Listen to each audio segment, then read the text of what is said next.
Yo, Stu here. Just finished editing this episode. I'm tired.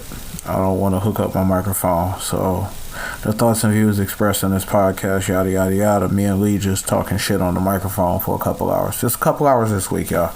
Enjoy. Thanks for listening. I'm going to bed. Theme song. Don't sound like y'all niggas casting pods in this bitch right now.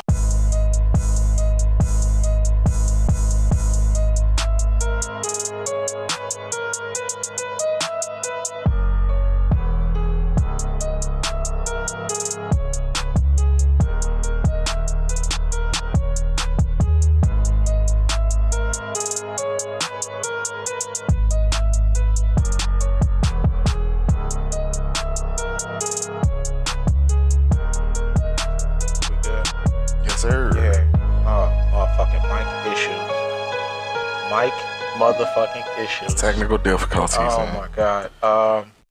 Episode 3. With this question mark? Yeah. 3 question mark. Right. Yeah. It is. So okay. So we've come to the point that our formatting isn't probably gonna be ideal. So we just gonna end up like patching shit together as we go, which ain't necessarily a bad thing because we don't want to get y'all dead air. Nah. And we don't want to be sending y'all fucking timely ass. Like, imagine if we would have just now been talking about WrestleMania. Yeah, they don't even play. Yeah, like y'all niggas late. Right. Yeah, when we just hear about this shit now in Rizzo like a month ago. Exactly. Motherfucking Backlash. Right. Backlash happened yet? Nah, not yet. Nope. Okay. Nope. The draft ain't even happened yet. That's what I'm in around the corner. So. Oh, that bullshit. Oh. That draft. Okay. Stu Lee podcast. Yeah. What up, though? Let's go ahead and do these intros real quick. Bro, we got way too fried while we were setting up. For real, shit. Our shit was so fucked up, and we was just smoking and cracking jokes the whole motherfucking time. Right, while we trying to set this shit up and everything, and man, like we kind of just and then shout out to ALC because shout out to ALC. Yeah, because just that reference will come around later. Yeah. Ooh, man. Might be in trouble for that one. It's your boy, Stocker Cap Stu. It's your boy, B. Lee. All right, Stu and Lee podcast. We about to get y'all some old random ass what we want to talk about type shit. Y'all hear us rant about some shit. Y'all hear us go joke about some shit. So how's it going, bro? You been alright? Oh yeah, I'm smooth. Just another week, just trying to survive in Detroit. So you know how that is. Oh yeah, definitely, man. I heard my first gunshots of the season last week. Man, I heard a combination of both fireworks and gunshots. Yeah. So yeah, it was heavy too. It was like they was close. They was AR and sorry about this. Oh man, we gotta talk about this. We have to. So, right on cue. So the game is playing, and the Grizzlies are playing the Lakers in the background, and Anthony Davis just got hurt. Yeah, right on cue. Man, it never fails. We had a thing to where we wasn't going to talk about too much timely content because we don't want to date the content. But Anthony Davis being hurt works anytime. Anytime, because it happens all the time. We could drop this shit in August. Yeah. We could drop this shit in August. Get hurt. Anthony Davis would be hurt. Right. It don't even matter, man. Like, it's off season and shit. And we going to hear, oh, man, Anthony Davis hurt. Yep. Yeah, he might not start the season, so. Hey, Mr. Glass ass. Yeah, he back up, so. Yeah, well, he good. So yeah, I guess he toughing it out being the G and shit though, but he gonna feel the shit later. So LeBron said, "Hey man, you in my shoes. Right? Don't be getting hurt in my shit. Right now we ain't got time for this shit. Not right now, nigga. Come on, man. Right. We don't need this shit happening. You do that shit in some motherfucking fucking Dame Lillard's or some shit. Right? Hell no, not my shit. Right? You're not about to quiet your way out of this damn playoff race either. So. Yeah. All right, so shout out to Anthony Davis for derailing the shit out of this show. Right. I'm sorry that we had to address that. This nigga just falling over in front of us. All right, every time he got hurt, I'm telling you, that's just take direction. Like, oh, this nigga down again? Yeah. So like it's every time. So man, just take us off track, man. Shit. Yeah. So what were we talking about? Shit, we didn't start. Did we start yet? Yeah, we started. Oh, okay. Yeah. We definitely started. Okay. I don't know. You want to do the fucking theme song again? Right. We gotta get some real music in at some point, man. I gotta find some right. No, I want some good shit. Like, I want Big Hurt. I want a Big Hurt track. I want motherfucking the same track I was telling you about. Oh yeah. It's not called It's Not a Game. It's called oh man. Life's a gamble every day. I gotta shake and roll. My nigga, what he said? Doing 20, trying to make parole. They can't control the murder rate. It's on the rise again. They caught him with a 38 and gave him 5 to 10. That's my shit though. Like, bro, like if I was to ever seriously get in a fight, that would be my walkout song. Right there. Yeah. Okay, gotcha. And then I'll probably lose by heel hook. Damn. Nigga ain't trained it forever. Ain't trained it forever. Hey, fuck around. I fuck around stuff one takedown. Yeah.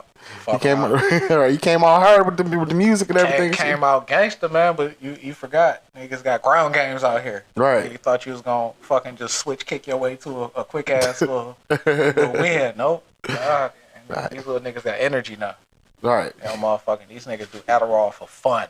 For real, man. Ain't no test, ain't no studying coming up. Niggas just out here just on Adderall.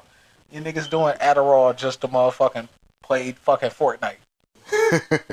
Shit changed when the bell rang and shit. Oh man. All right. So let's go ahead and get back in. Let's get into these topics before we get.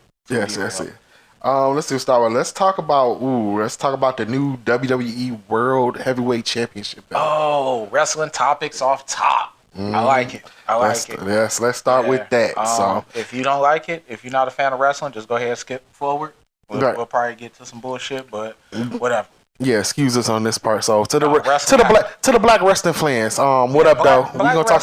Shout out to black wrestling. Yeah, well, shout out to y'all. What up though? Yeah. So this will be able to talk about. So anyways, Monday Night Raw, Triple H introduced the WWE World Heavyweight Championship belt. The reason why he introduced that is because due to the WWE draft coming up, whatever show Roman Reigns end up, which will probably be SmackDown, as usual. So whatever show Roman Reigns have, he will be exclusively on that show. Him and his 950 something long reign as WWE World Champion, WWE Undisputed Universal Champion. Yeah, that's how you say it. Yeah, it's too many titles. And I know. And depending on whether they want to be a fucking two different companies or not, like. Yeah, it's too much to keep up with, man. Like, yeah. So the two belts that were used for the brand split were blue belts. Yeah. Okay. Yes, the two belts which are both held by Roman Reigns at the moment. So instead of splitting it up, they decided we're just gonna have a new World Heavyweight Champion. So the red and the blue belts still exist? Yeah. So they still See, here's the dilemma that they got themselves confused in. Emoji. Just imagine a confused emoji over my face. So Roman Reigns, first of all, I'm still pissed that he won. He beat Cody at WrestleMania, which that shouldn't have weird been ass. Right. Weird So ass. because Vince decided like, hey, we gonna get this man to 1,000 days. So we gonna do the old Bruno Sammartino, Hulk Hogan reigns and stuff where this motherfucker held belt for multiple years and pretty much then beat everybody. So decided to make a second place belt. So this pretty much like, hey, so you can't beat Roman, so we gonna bring this belt in so you could be the other champion. The champion shows up every day. While this champion gets perks on when the hell he decide to show up, and now he get the part-time Brock Lesnar schedule. Okay, so I'm very knowledgeable, or I got a pretty deep knowledge about pro wrestling just in general, but I think I have to kind of play the casual, objective side to this. Yeah. And my question would be, why don't they just book Roman to lose? Because Vince don't want Roman to lose. Like this man has been on a 2-year. It seems like we're going in 3 years. It seems like all of this would just work itself out if you was to, or if you have something in mind, if you have a certain date that you want him to break? If you're trying to get him to crack that 1,000-day mark? Yeah, and the 1,000-day mark will be the Night of Champions in Saudi Arabia, which is on May 27th, which is when the secondary belt is going to be introduced. And that's the thing. Now there's 3 world title belts because they're going to introduce a belt the same night that they're going to book Roman to get his 1,000 day off the belts that actually matter. Yeah, because ass backwards. So, but this is Triple H calling because Triple H wanted a champion that shows up every week. So they wanted to have the secondary belt. But it's dumb because now you have 3 world championship belts because you have the 2 Roman have, and then you have this one new ugly ass belt, which looks like the Wish version of the World Heavyweight Championship belt. So it's so much to keep up with, and it's stuff like this that kind of keep me from locking in on wrestling like this. Between this and them stupid ass name changes, which I will never let go of. Yeah, me neither. I will never let go of some of these name changes. If anybody's out there listening, all 8 of y'all, yeah, I'm gonna fuck up a lot of wrestling names. So that's why I'm here to correct them. So yeah, I know exactly who they are and what they're about. But the thing is, like, I tend to call them by their names when they're the hottest, or when the names actually made sense or something like they were in NXT. Yeah. Like I still call I don't call Gunther if I could. Hey, mama named the Water. I'm naming Walter. I'm calling him Walter. Yeah. I'm calling him Walter. That's all I know him as Walter. Yeah. That's that man government name. And then I'm gonna get real patronizing with the accent. I'm gonna call him Vulture. Yeah. That's how I'm gonna respectfully call him Vulture. Yeah, Vulture, because that's how you're supposed to say it. Yeah. Exactly. So but going back on that, the common senses have Roman lose, but that's the thing. But like you were saying, why don't just have Roman lose? Well, that's why we built up Cody Rhodes up to WrestleMania, because Cody Rhodes was supposed to be that guy, and it was all set up for the moment and everything for this man to become champion. And you decide, because you sold the company to Endeavor, and now Vince back in charge. Vince is like, oh no, we gonna keep this belt on Roman. And so now, and then on top of that, it would make simple to split the 2 belts that he have, and then have one belt on one show, and then Roman keep the Universal title to keep that brain going. That's where I'm losing, because I have a thing to where it's like, my question is, why not just have Roman hold on to one of the belts and call that the important? Wasn't the red belt?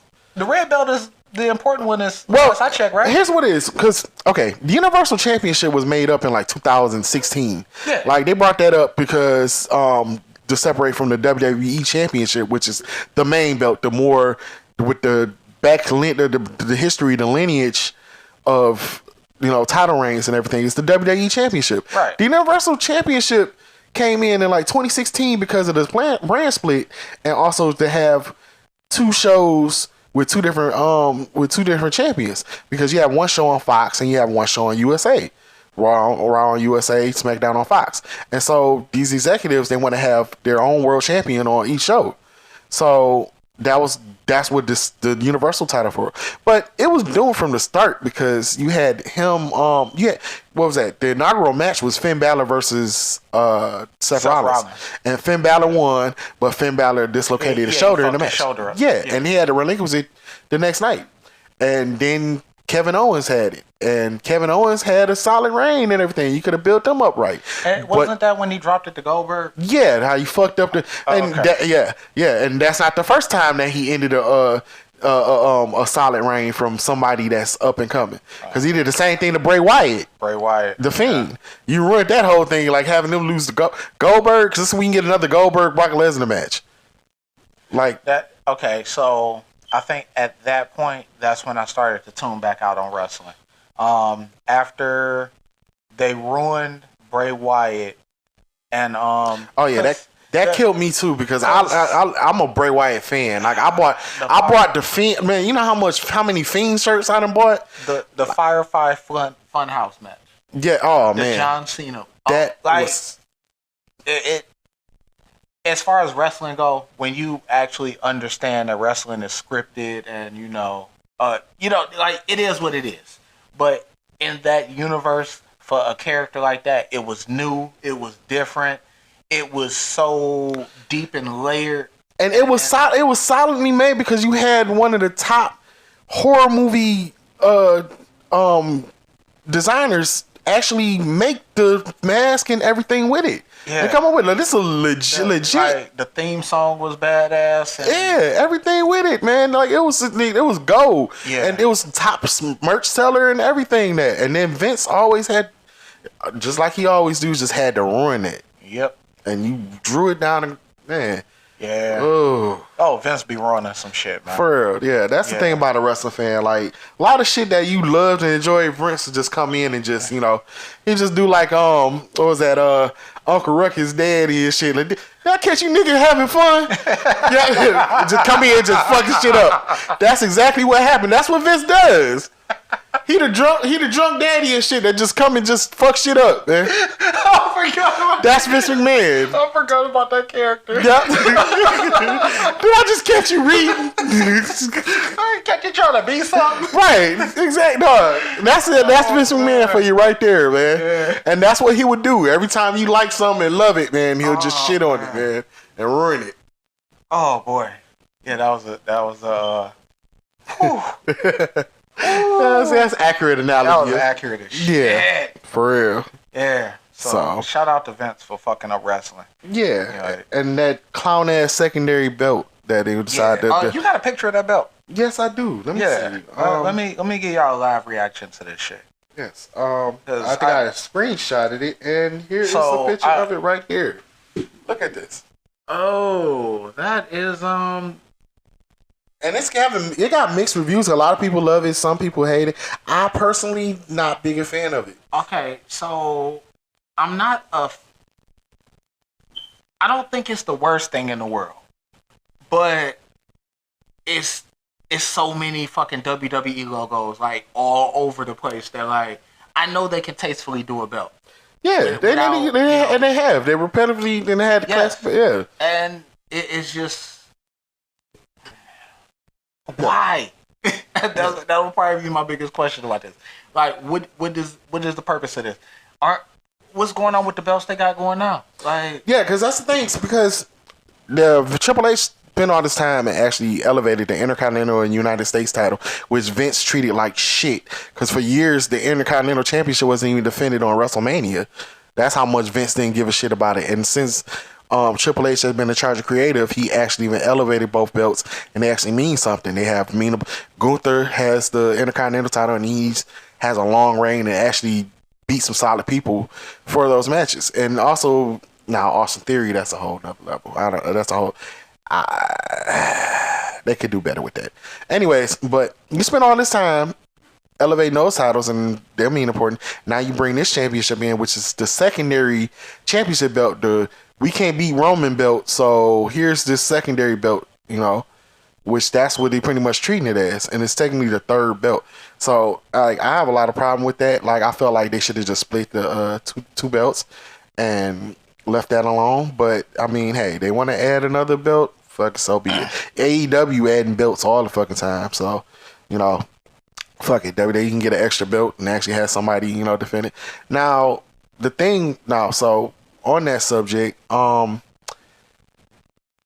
would you say is your favorite belt design out of all the wrestling belts? I'll tell you mine's off rip. I was going to ask you that exact same question. Yeah. Let me tell you mine's off rip. I got to go with the Big Goat belt. The old school WCW World Championship belt. The World WWE use it as the World Heavyweight Belt. That is like the GOAT belt. Like I love that belt since WCW. And then it made me like it even more was seeing Ghostface Killer rocking in his videos and everything. I seen him with the Church of Lagos. Even Pastor Troy, he had the belt all around and everything in his videos and all that shit. Every time you see Pastor Troy, this motherfucker always got that belt. So, but like that was like that GOAT belt right there. Like I actually I'm still determined to get that belt. So within the next several months, you gonna see me be on my Facebook profile picture, whatever. I will finally have that gold belt. Yeah, that's the go-to walk around doing nothing fucking wrestling related belt. Yeah, and anybody that even people that don't even watch wrestling no more gonna recognize that belt. Like, hey, I know that belt. Even back when you seen like Hogan and Goldberg rock that belt and everything. So like anybody know who that, anybody recognize that. Even rap fans, like they'll recognize that belt. Like, hey, yeah, I know that belt. Oh man, let me see that shit. Like that's one of that's one of the GOAT belts. Now, next to that, I'll probably say the Winged Eagle belt. From the 90s, the old Bret Hart, Shawn Michaels one they had. Like that's one of the classic GOAT belts too. I'll probably have that second next to the big gold belt. What would you say yours is? So the Winged Eagle was probably. I'm gonna move that to my honorable mention because it's your honorable mention. Yeah, and it's already been thrown out there. But I would say probably that old school Intercontinental. The white strap one? Yeah. Oh yeah, that was classic. I mean, mostly because you had like the Ultimate Warrior. He had this shit in yellow. Yeah. And like it came in so many different colors, and it was just the blocking style. It had that old school type feel to it. Yeah, it's very retro, especially off the white strap. Yeah, especially off that white strap. That's why when Cody before he had left WWE initially, when he had the Intercontinental title and he brought that back, I was geeked. That'd probably be another one I had to get too. That's actually that's a very classic belt. Yeah, how do you feel about the more modern belts? The more modern belts, because I actually have one belt. The one belt I have is the blue Universal Championship belt. I have that one. I forgot you got that one. Yes, yeah. So yeah, you acted like you actually beat a motherfucker that week. Yeah, like I felt like I became the tribal chief, man. Yeah, you was showing up places. Yeah, like I was walking around with that everything, and I'll be back out there with it this summer, but I might have that and a big gold belt. Yeah, that bitch buckled into the seatbelt. Like yes, I did. Another person. Man, I treat that motherfucker like it's my precious, walking man. Around with the motherfucking carrying sleeve and all that. Yeah, man. I thought I was a champ for real. You couldn't tell me shit, man. Yeah. Like I just went 30 minutes, man. 30-minute bout and everything, had peeing and all that shit, man. Like I earned that shit. That's how I felt. Yeah, I'm a fan of a lot of the newer belts, newer designs. I like the NXT. I like NXT everything. Yeah, the NXT belts. Yeah, one NXT, man. I fucking missed that. I fucking missed like the takeovers and everything. But the second NXT belt, that they had where the X was like more prominent. Yeah. Yeah. Oh yeah. I'm a fan of that one. I like the tag team belts. I like that logo because it incorporates that it's for a tag team. Got the Spartan helmets. Yeah. Yeah. I kind of fuck with that. And that is dope. And then shout out to fucking Mizdow, Darren Mizdow. Oh man. When him and Miz won the motherfucking belts, and Miz was walking out with both the real belts. Yeah, and he wore up the fake belts. The fucking toy belts. Ooh, and that shit was so funny. It wasn't even the full size boy. No, it wasn't. The kid ones. It was the kid, like the ones you get from fucking Toys R Us. Oh my goodness. Yeah, that might be one of my favorite fucking gimmicks. Wrestling gimmicks. The fucking stunt double. Yeah, that was fucking hilarious. Mizdow was insane. Yeah. So yeah, shout out to him. And I don't like. I get it. I get it. My issue is that belt looks exactly like what it's supposed to be, which is like a fucking placeholder. Yeah. A fucking WWE placeholder. It's like you know, when a person don't have their own logo, they just get that WWE logo. Yeah, just get it right there. Yeah. Like it's a nothing belt, and given the outsider perspective, it doesn't really make sense as to why that belt would exist. Yeah. Like, I get it. And it's like, so you could correct me if I'm wrong on this, but I'm pretty sure I'm caught up on the current. Well, Roman has both belts. Yes, the WWE Championship and the WWE Universal Championship. Now, both tag belts are currently held by Kevin Owens and Sami Zayn.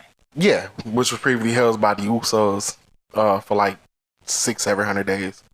Yeah, they have the Raw Tag Team Champions and the SmackDown Champions. So instead of freeing up these belts, and I think they have enough time, do a tag tournament. Yeah, and just free up one of belts. Yeah, they do a tag team from whichever one they decide not to keep. The draft's coming up, right? Yeah, draft coming up for Friday. Yep. The draft's coming up, and just make Kevin Owens and Sami Zayn pick a side as to which belt they're gonna keep, and have them drop the other ones and just stack the tag teams on the other side. Well, first on the draft, they actually have the rematch where they had a defend the titles rematch against the Usos. So, my God. yeah, they put that on the draft episode. So that they trying to make it real must see. Like, yeah, you got to see this. They even hype it like, hey, the WrestleMania main event rematch. Even bringing the WrestleMania logo, even though it's a SmackDown episode. Do you think they're gonna end up? Having some type of bullshit to where they both end up with a belt?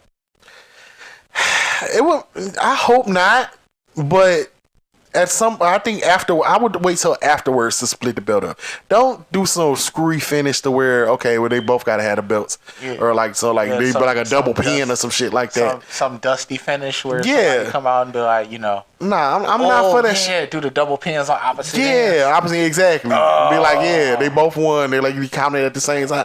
Don't do that. Don't do that shit. Nah. Okay. That shit is whack. It's corny. It's fucking, it's janky as hell. Yo, how come when WWE try to do what NXT would do, like, because that seems like some NXT shit. Yeah. The whole crazy double pin, because they had tag teams for days. Shout out to NXT, man. Shout out to NXT in its prime. Like, they still doing their thing now. But but it's not what it used to be. It was like another alternate. It was like when Adam Cole and I'm talking before then, fucking DIY and TM81 and Authors of Pain and oh boy, Gargano, Ciampa, fucking War Machine and oh boy, they used to be wilding. Oh yeah. So, but no, my thing is, like, instead of making extra belts and more confusion, why not just free up belts and just, write around the fact that, wrap your writing and emphasize the fact that certain belts are like secondary belts, if that's what you're trying to do. Yeah, and that's the thing. But see, with the whole bloodline storyline, they wanted to combine these belts and wanted them to have all the belts. So they just, in which it was cool for a minute and everything though. But now, as far as the Roman thing, it didn't make any sense. Combining both belts. Does Solo Sikoa have a belt? No, well, he did.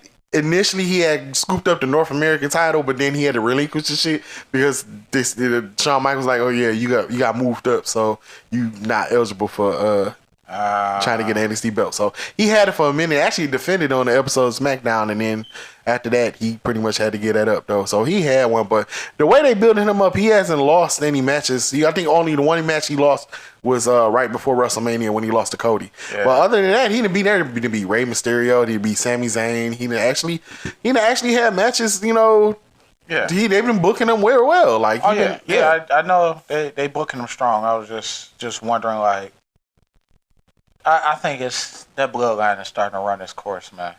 It is. It's time. It's starting to get there, and it's getting stale. Like it was good for the longest last, but that's the problem though. Like it should have ended at WrestleMania when Roman should have lost to Cody, which was supposed to be the original plan. I just thought about another situation that happens about this.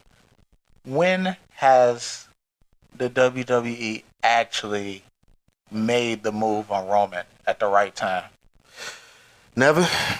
It's always terrible. It's always terrible timing because they initially tried to push him heavy and jam it down our throats, and that's why he was getting booed at Royal Rumble in Philly. It happens a lot. Like, he was a face way too long. Yeah, he was. He was a face way too long, and it just made so much sense for him to be a heel, to come out of that whole Shield thing to heel, or at least turn heel at some point. But for a while, like, they didn't want to turn him heel, and then also when unfortunately he had to step back and get when his leukemia was was in remission, so he had to go back and take some time off to kind of focus on that. That kind of made him even more of a baby face. That's what finally got him over. After that, he pretty much was over, and then they decided, like, all right, we finally gonna make him heel, right?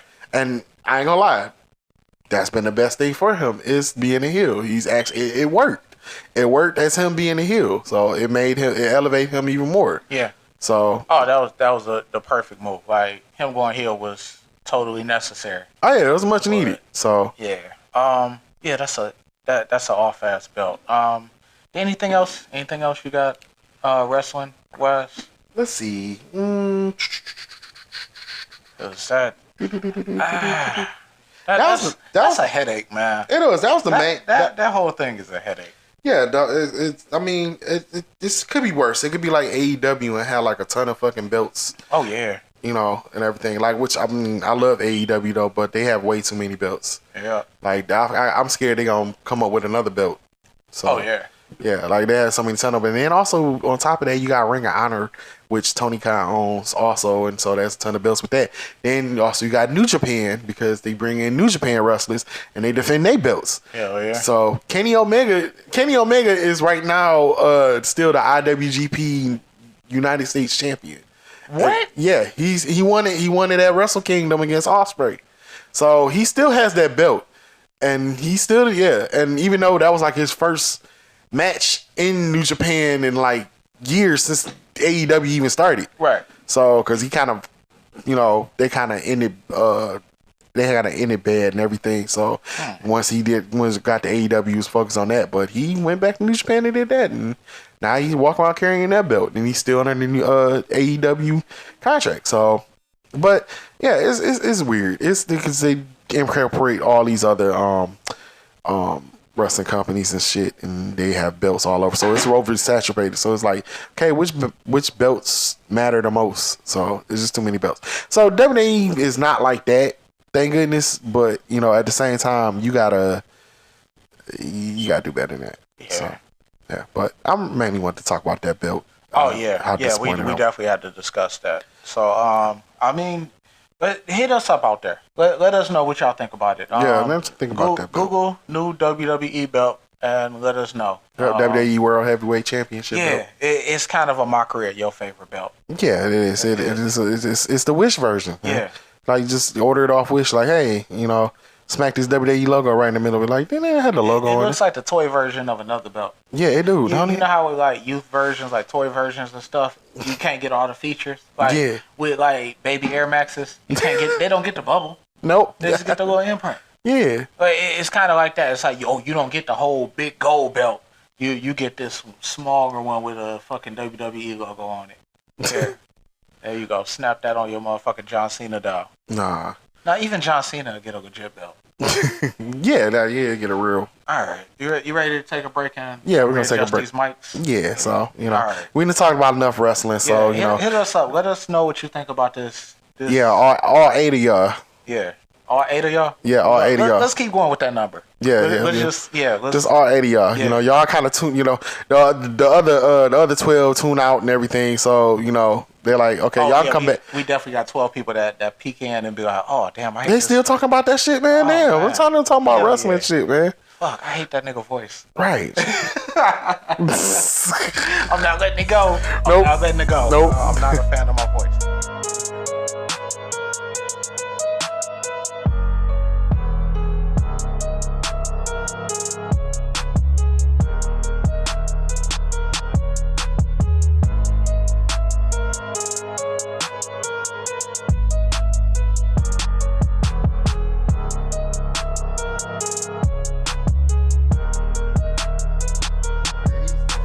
Smoking that motherfucking Tucker pack. Shout out to Tucker Carlson for not only being a motherfucking asshole, but having a name very smokable.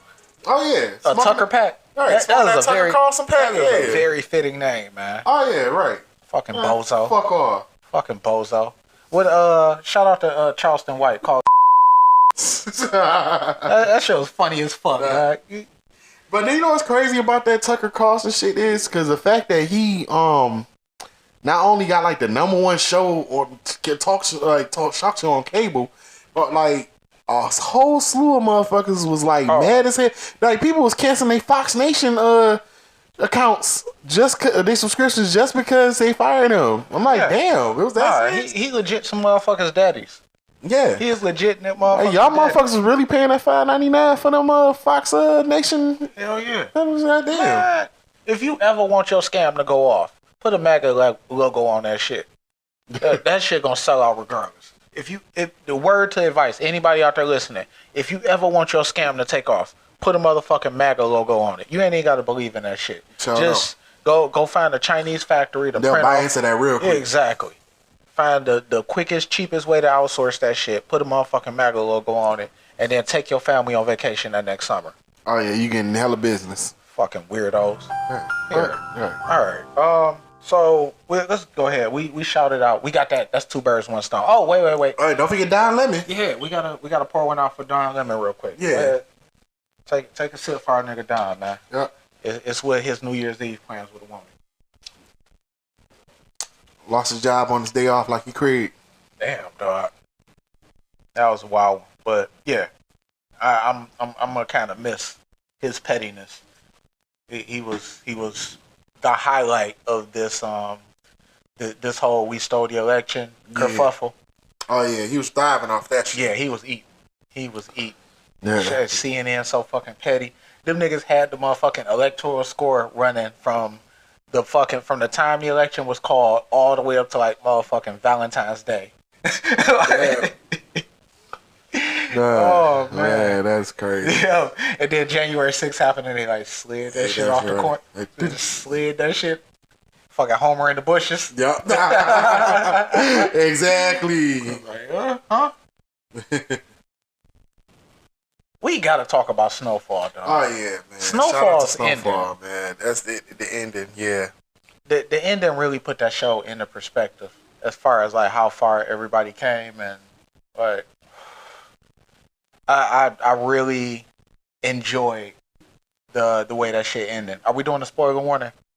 I mean, might as well, because if you ain't seen it by now, then like I don't know what to say. Yeah, your fault. Yep. So we gonna talk about it. Yeah. So I enjoyed the fact that they essentially wrote Franklin off into his own personal hell. Yeah, because he was so And it was one of them worse than death type things. It was worse than jail. Like he was consumed by the streets that he was kind of taking advantage off of. Yeah. It was a pretty wild thing, and when you go back and you watch it, shout out to Damson Idris, because he acted his ass off. Yeah, and that whole series and that episode. When you watch the episode and you see how many times he had the opportunity to just cut his losses and just walk away with something, and he couldn't let it go, and he just he couldn't let it go, and it cost him literally everything. And to hear somebody at that point, it's like you watch them and you understand that this dude just lost everything, family, friends. Like he's essentially just, he might as well be dead. Yeah. And the line that hit me was when they were kicking the door into the house, and Frank or Leon was saying like, I'll pay the taxes, we can get the house back. He was saying, no, I'm free. Ain't no shackles on. And it's just like, it really put into perspective, like, he's gone. Because just listening to that whole conversation from the time Leon gets to the house, to the, going to the store and then coming back and shit. It's like he really has a legit warped view, and it reminds you of so many fucking washouts, so many degenerate. No, you know what? I can't say that. I apologize, because I don't want to make homeless, vagrant, mentally ill people seem like they less than. But how many of them stories have you heard? Yeah, there's many of them. Yeah. Like, to have that be a true story, and the fact that he's so fucked up in life that nobody would ever believe him, and he can't ever prove that shit. Like, it might as well just be imaginary. It's a very fucked up thing, and to hear him talk about it and to be in the state that he in, it's that shit kind of rang with me, because we know that everything he's saying is true, but on the outside, if somebody was to be telling you the story, it sounds like fucking junky wino babble. Yeah. You know what I'm saying? Like, I know a lot of people in the hood that swear that they had thousands when the feds kicked the door in, and they was sitting on hella bricks, and they had all these cars, and we from the hood, so I hear them tales a lot. So it's just like to actually know the background story behind Franklin. Like, damn, like he telling the truth, but he the reason he fucked all that up. Yeah, and then it's crazy because also it's hereditary because if you remember the start of the series, that's how his father was. Yeah, like he was alcoholic. You know, the feds. He had the opportunity to break the curse and break the cycle, and he didn't. You know, he came down and he's in the same. It's fucked up. He's like essentially the same motherfucker.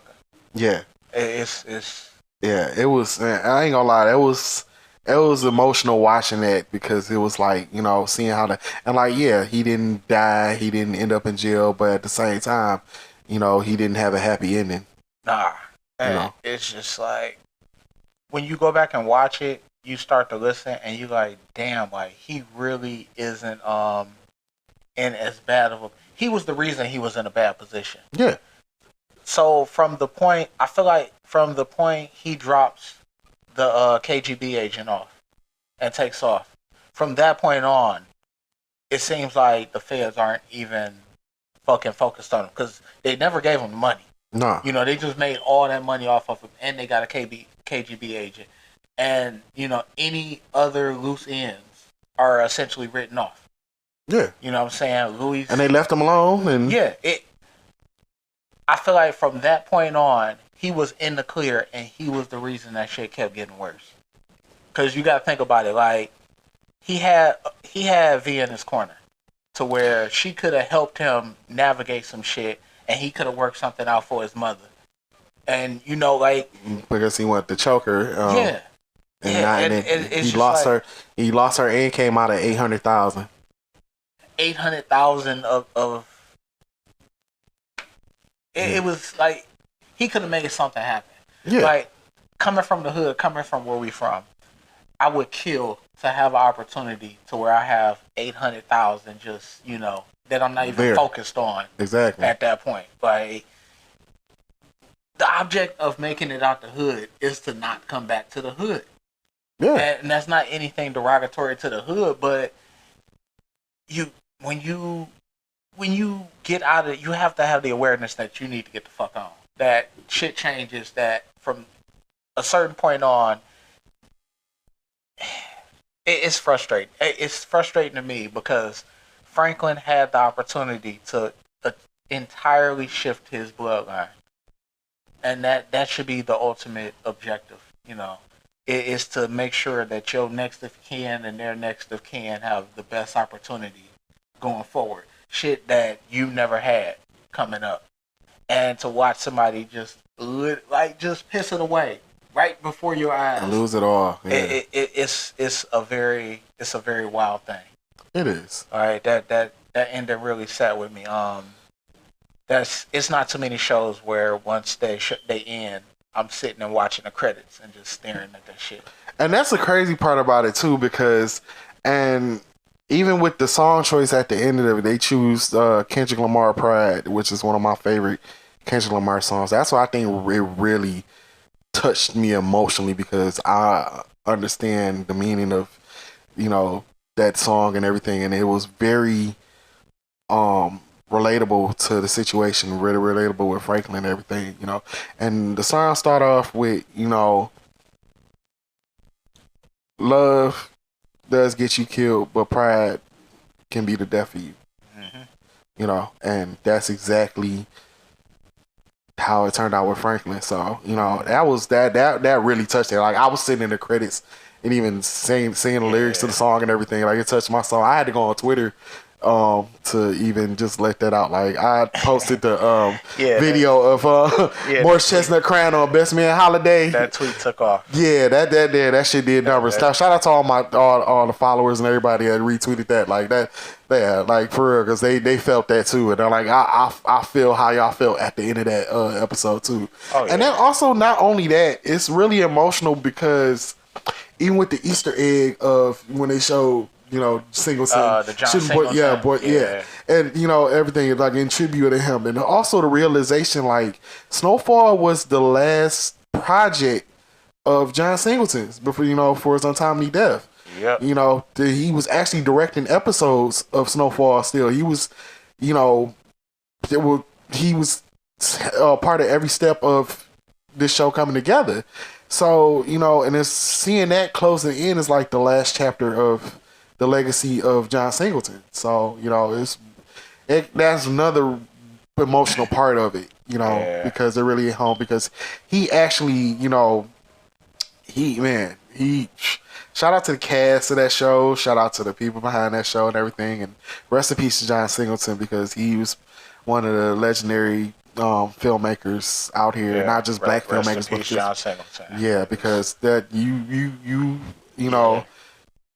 has something to do with creative, probably one of the best drug shows out there, probably. It's in Wire. I think it's like right under the wire, like close to the Wire tier. Not exactly at the Wire, but because the Wire is like the greatest television show of all time, like in my opinion. Like it is the best thing, but if anything close to it, I'd probably say Snowfall would be one of them shows that's close to it. Yeah. So because of the impact it made and how the different levels of the game that it go in depth to, so, not just about the motherfuckers drug deal, but the plugs and where it came from and all that shit, who was all involved and everything, all the different aspects of it, not just the aspect of the niggas, it's not just the niggas that's profiting off of shit, Yeah.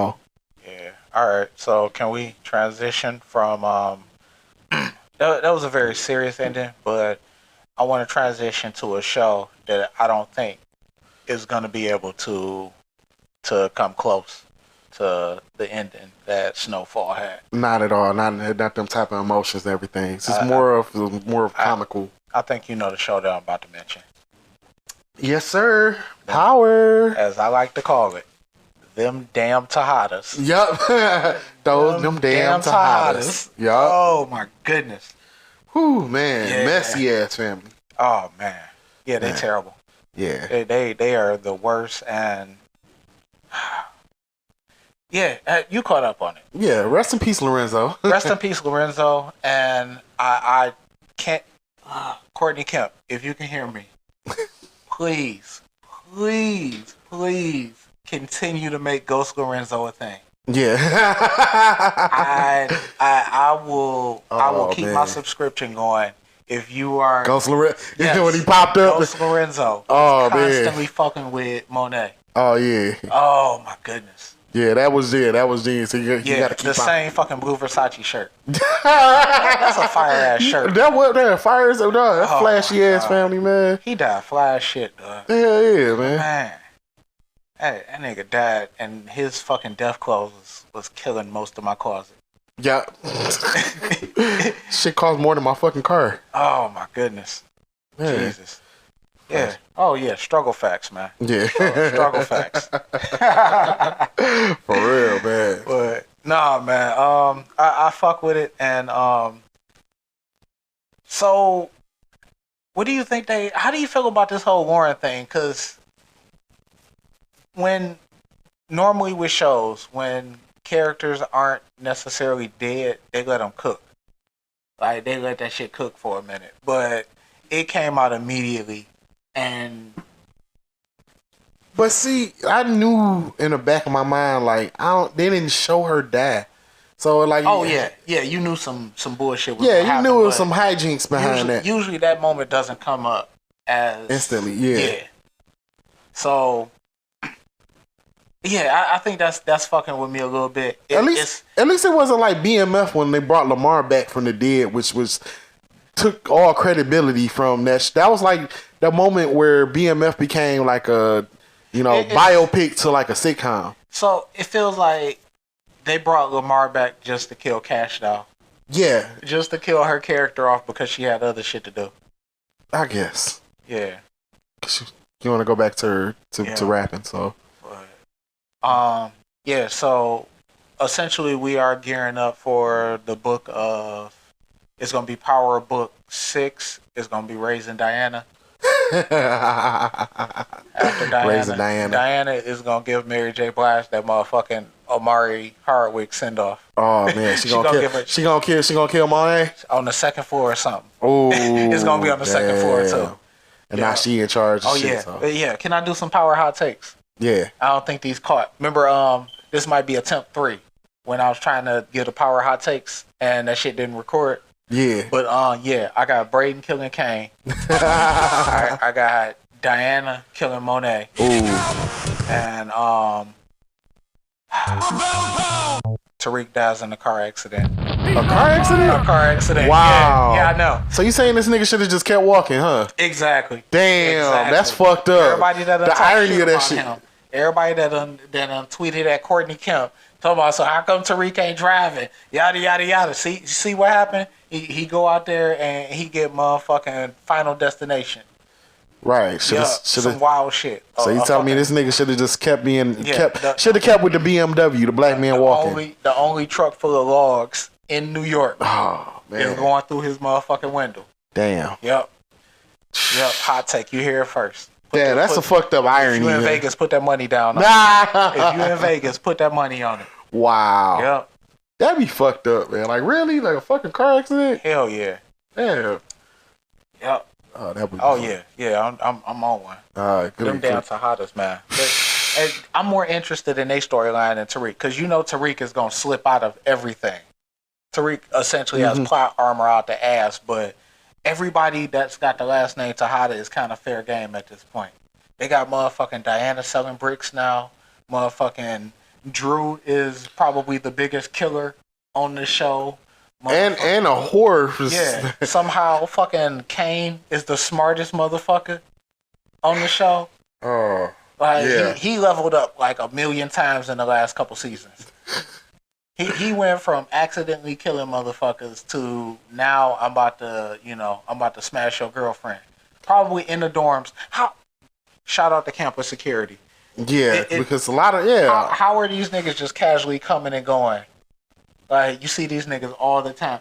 Right, there's a lot. Right, there's always somebody fucking and shit. You know, oh my goodness, in the dorm. So it's always somebody getting bricks dropped off or some fucking Kane who is a known motherfucking. Like, where is campus security for all of this shit? Like, do they even exist? Where's the RA at? Right. Shout out to the RA that's doing nothing. Nothing. Not letting motherfucking all these bricks. All this shit going on, right? You want to harass people about my motherfucking music, my fucking Bluetooth speaker being too loud. But nah, you got motherfucking Woody Harris show up with 18 bricks. Pistol. This nigga showed up as smooth punch Tariq smooth in the face. You remember that scene? Yeah, right. Open the door, right in this shit. Where the RA at? With a fly ass Montclair jacket on the shit. Man, all three of his girlfriends, all three of Tariq's girlfriends showing up at the same time within an hour apart. Yeah. Nah. You wanna come and break up my motherfucking Street Fighter tournament.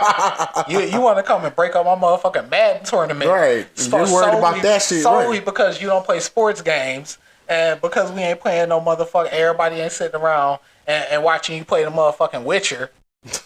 Or ain't nobody playing no motherfucking CSGO. Nobody got no motherfucking PC rigs. You want to be a hater and shit and break up fucking console parties. Shout out to the RA that's in motherfucking New York doing just letting all that shit happen, dog. Right, all under your watch. Shit. Right. Nah, you want to be everybody mixing shit. You want to be nosy as shit. But when the 6'2" motherfucker and the motherfucking $2,000 Montclair jacket show up, you ain't got shit to say. Now you safe in your motherfucking in your fucking dorm. Now you want to cut your motherfucking lo-fi hip hop up. your fucking J. Cole type beat listening ass. J. Cole type beat. Nah.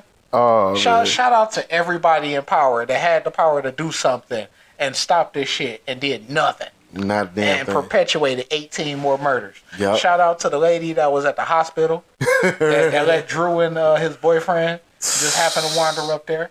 Oh man, like, can we chill out on these drilling random dudes? These are the true villains. That's what I'm learning from Power. Everybody's a fucking villain. It's only a matter of time. It's only a matter of time. Everybody in the Power universe is either a villain or dead. You are either trying to milk somebody intentionally. You either got roped into some shit and you got no choice, or you tried to take the smart way out and your ass died trying to make it to the bridge. It's only 3 ways out. Right. Nothing. Hell, man. Love that show. Right. Cap security just Fucking love they that don't show. even exist. Like, Oh my goodness. that is yeah. Yeah. So, I'm ready for a fucking Courtney Kemp, you got to do something. I'm tired of seeing people saying that ghosts alive. Do something, like exhume that nigga body, something like you got to like. Well, it don't help that they called it Power Book 2 Ghosts. And I kind of get that because, okay, so, we dropping phones. My shit already on the floor. I left it down there. oh yeah, My shit fell during the last break. we But- good. Yeah. So essentially, it's his actions that are putting this whole thing in motion.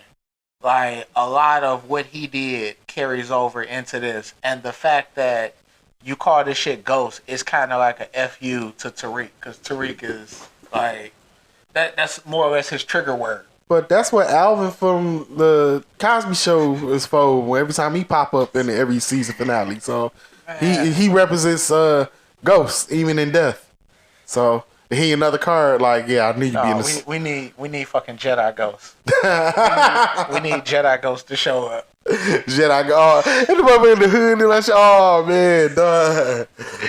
I knew you end up here, you little nigga. Yo, I think every time we talk about this shit, we gonna end up spinning this shit off into something else. Can you imagine a Power Star Wars? Oh my god. Anakin hates Obi-Wan.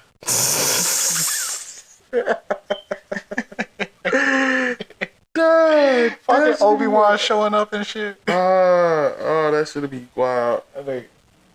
Oh man. The hoodie be Montclair and shit. Oh hell yeah. Hoodie gotta be Montclair. Fly ass Darth Vader suit. Right. Woo!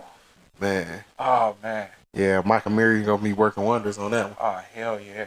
one. Yeah. We gonna cut it there because I ain't got enough Star Wars material on hand. Yeah. I know the universe, but I don't know it enough to just be casually random. Hey, see, you put that on the CI thing. Oh, put that shit on ChatGPT? Yep. Hell yeah. Okay. Yeah. All right. Bet. Yup. Just. Bet. Shout out to ChatGPT. You just made me a motherfucking Pulitzer class. Yeah. Traveling in office.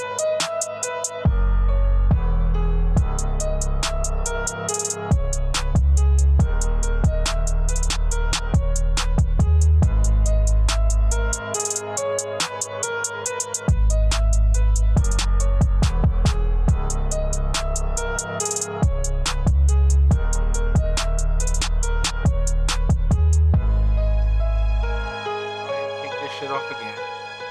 All right, we going into our segment, which we are going to discuss how to make Tubi great again. While the mics were down, he was trying to sell me on some shows that we could probably get Tubi to kind of buy the rights to. Yeah. And it kind of broke down into a Watch TV reminisce-a-thon. Pretty much, yeah. Yeah. It's a slew of shows that like I would like to be able to see on streaming because I have all these apps, Netflix, Hulu, HBO Max, etc. Like all of it, and all these apps, even Amazon Prime, like all of it. Let's just do an app called Washed, and it just be a bunch of old mediocre subpar shit. Oh man, and I have a list of them. Oh my god, like Yeah. I can go all day with them. Hell And yeah. I'm gonna give you shows that you probably even ever heard of, but Oh, even yeah. they exist. This is it. I was partially raised by the TV. I Yes. can do this shit. So like, you know, here's my thing. Like, it's certain shows that like I want to be able to like go back and actually like stream and everything. So like, you know, Mad TV isn't currently on streaming anything. So, you know, that was fucking hilarious. Mad TV was the shit. It was. Mad TV was that was a huge inspiration for me. Do you think that a lot of what they talked about is the reason why you can't really find Oh yeah, definitely a lot. Yeah. Because I mean, shout out to Mad TV because I feel like they had a gold product. That Yeah, was they a did. super high quality product they It had was. going. But the problem was they couldn't control that most of their material either died or got into some hot shit afterwards. Yeah. Rest in peace, Whitney Houston. Rest in peace, Michael Jackson. Rest in peace. Who was that? Kenny Rogers. Oh yeah. Yo, Kenny Rogers' Jackass might be my favorite skit. That was fucking hilarious. Oh my god, yes. Oprah Jackass was pretty funny too. Yeah, Kenny Rogers Jackass. The bat fetcher trick with my teeth. Yes. That was. But yeah, like you can't go on any streaming site to sit there and find Mad TV. So, you know, and like that's not the only show. It's like numerous shows, like Drew Carey show. Why isn't the Drew Carey show on any streaming sites? Yeah, like it was how okay. All right.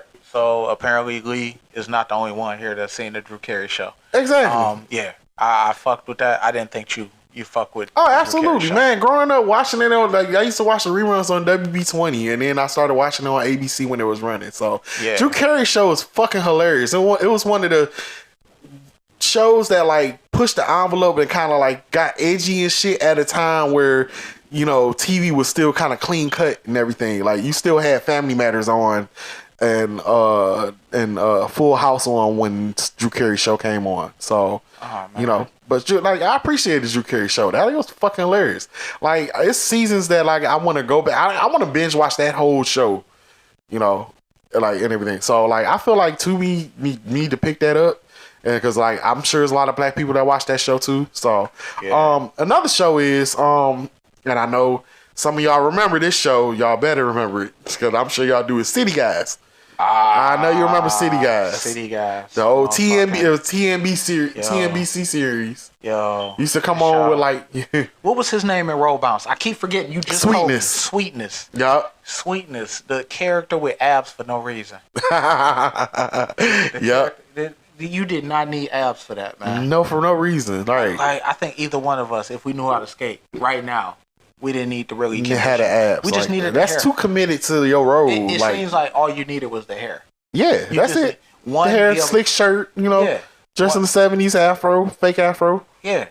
Yeah. You know, and previously have worked on City Guys. That's it. Yeah, that's all you needed, right? So he didn't need the abs. Like that's and he was in pretty like way too good shape for that movie. Yeah, it was uncalled for. Good shape for that role. Like fucking T.I. was what, like 108 pounds? Yeah. Oh my God. Yeah. Yeah. Yeah. Yeah. And was probably way better skater. Yeah, exactly.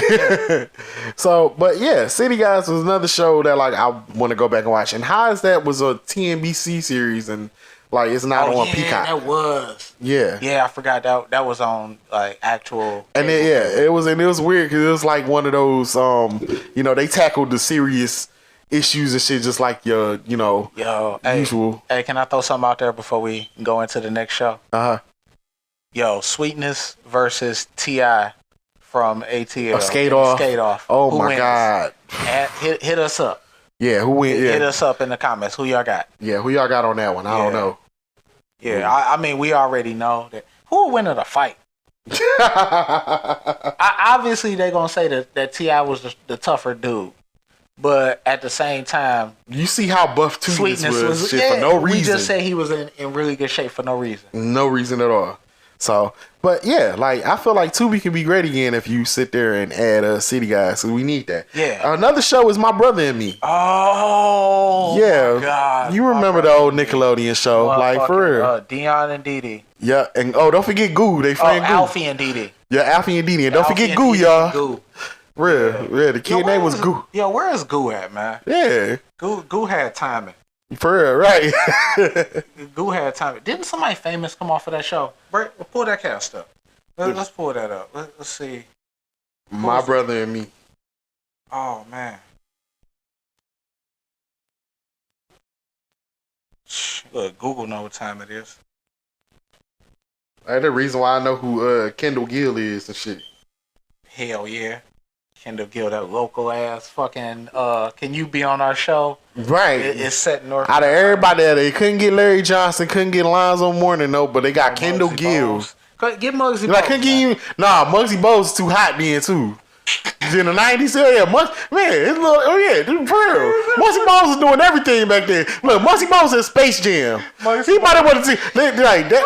Muggsy Bogues was in Space Jam. He not taking nothing less than that. Not even no low budget black low budget black Nickelodeon show. Let me find out Muggsy Bogues' price point way too high. Nah, the price was up, man.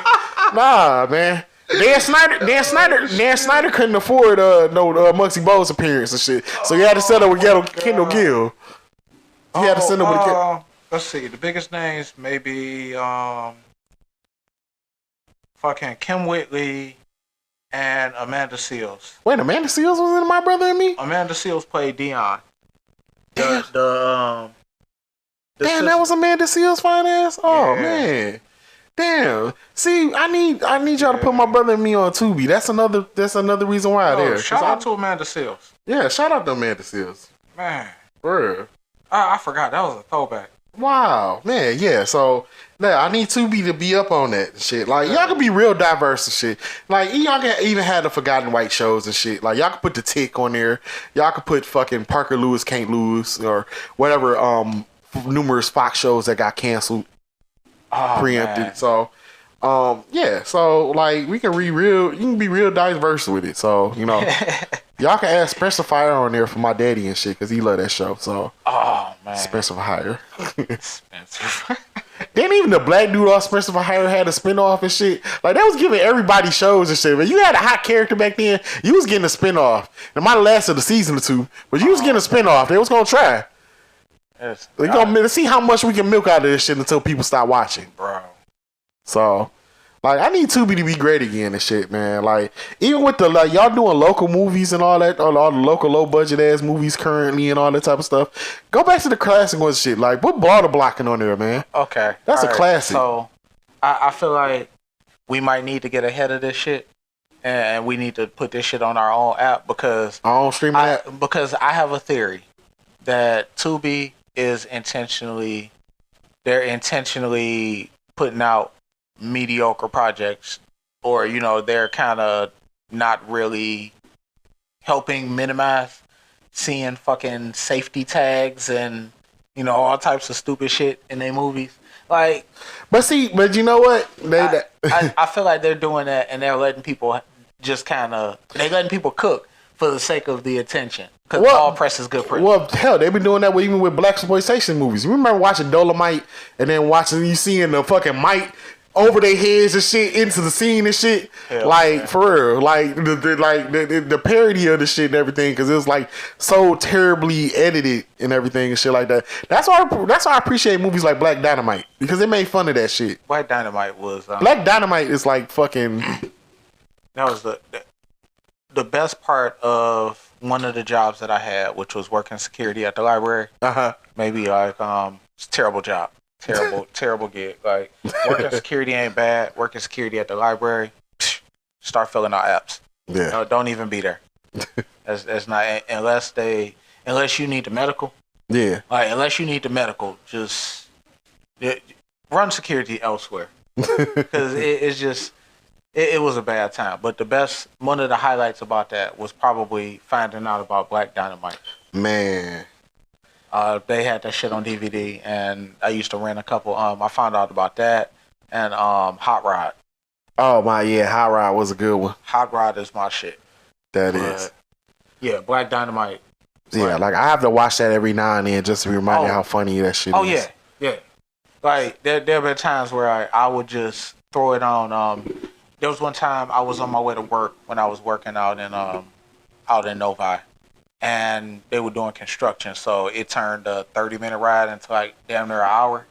I just put Black Dynamite on, and I wasn't even watching it because I done seen it a million times. And you know that shit, right? Scene for scene. So I would just let that shit rock, and you know, just had a phone face down, or you know, wherever the fuck it's charging at. But no, Michael Jai White is one of the most legit people.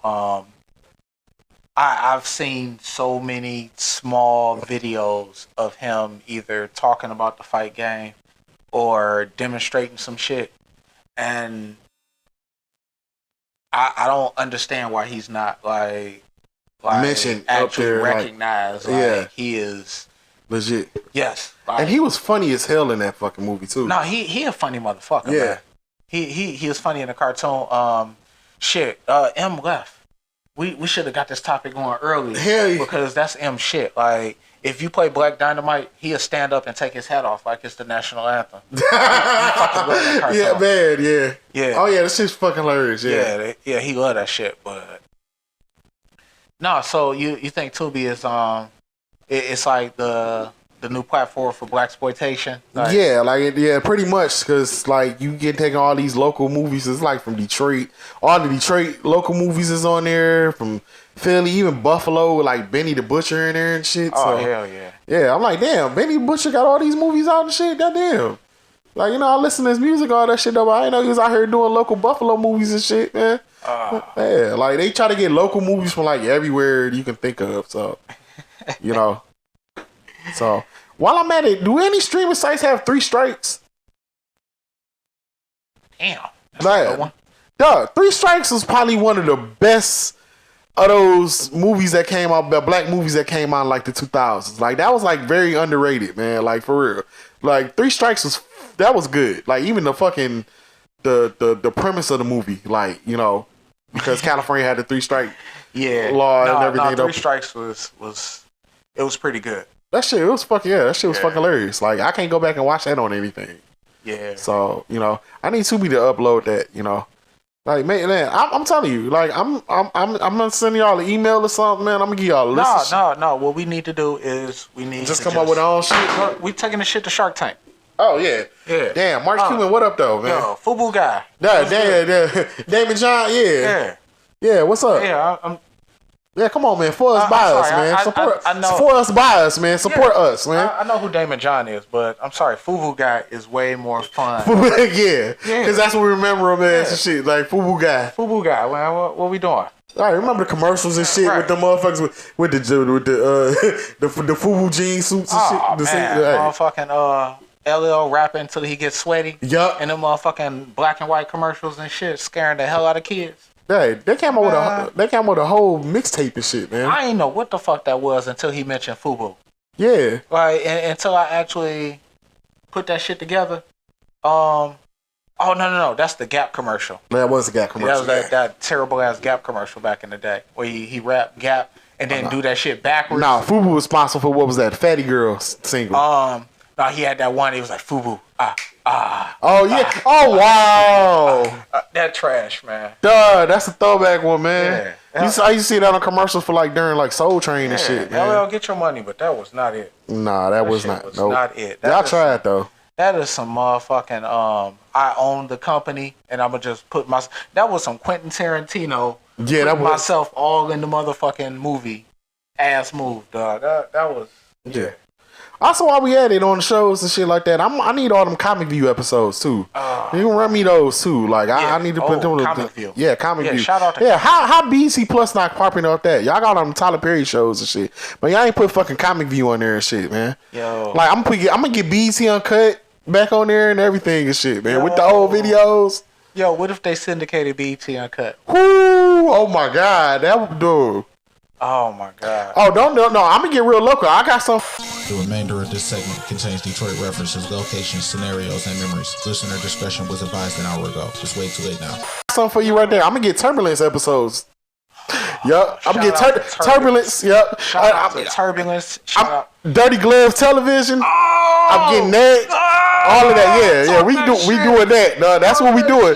I need all the episodes. Give me motherfucking Chandler Park live tapes and shit, dog. We throwing them motherfuckers on there and shit. That's right. Let's get it, dog. Hell yeah. I ain't playing with y'all niggas and shit for real. Switchplay TV. Getting them niggas back all on that there. shit. Hell yeah. Talk that shit. Real talk, man. My real TV 8, Sweet TV 68 on that shit, man. Yeah. I need them new dance show episodes and shit, man. I need all that shit, man. Talk that shit, man. I'm gonna run old Singleton. All the Singleton cleaners is closed now, but I'm gonna get old Singleton cleaner commercials on that shit. Molly and Molly Shrimp Shack. Yeah. Dog, this Hell yeah. What the people talk about that shit? The Broadway City Slicker. Dog, Broadway City Slicker commercials and shit. All the motherfuckers closed and shit. They can get them fucking Miley and Molly commercials. The Haskell commercial. Haskell. Oh man, get the Dietrich Fur commercial. Yup, I need all of them. Ooh, Dietrich Furs. I need all the commercials and shit. All of them. We gonna put a motherfucking beat behind the Farmer Jack song. Yup, we gonna get that. Shit. All them the DOC sexy specs commercials and shit, dog. Man, y'all right. 313 shit. That's all retro Detroit shit, man. We gonna see Boblo Island commercials and shit on that motherfucker, goodness. man. We Talk going real that retro shit. on that shit. I need run all them, man. Talk Run all that the motherfucking shit, commercials man. and shit, man. Yes, we on here, dog. The old WJLB commercials with Bushman with a flat top on and shit, man. Oh, talk that shit. Let's get it, dog. Let's get it. R.I.P. Art in the Dark. Yep. Art in the Dark. Real talk, man. Motherfuckers in the bush at fucking 10 o'clock at night. No, Right. no, that was after. Because it was Quiet Storm at 9 o'clock. But Yeah, that's what it was. You try I'm taking that shit too. I'm getting a Quiet Storm song and everything and shit, all that, man. We doing all that shit. Talk that shit. Right. I'm start out with playing Sammy Davis Jr. Hello Detroit and shit. That's how we gonna start it off and shit, man. We gonna get real local on that shit, dog, man. Real talk. Let's get it, Hell man. yeah. And we doing the video in front of the motherfucking Fago factory. Let's get it.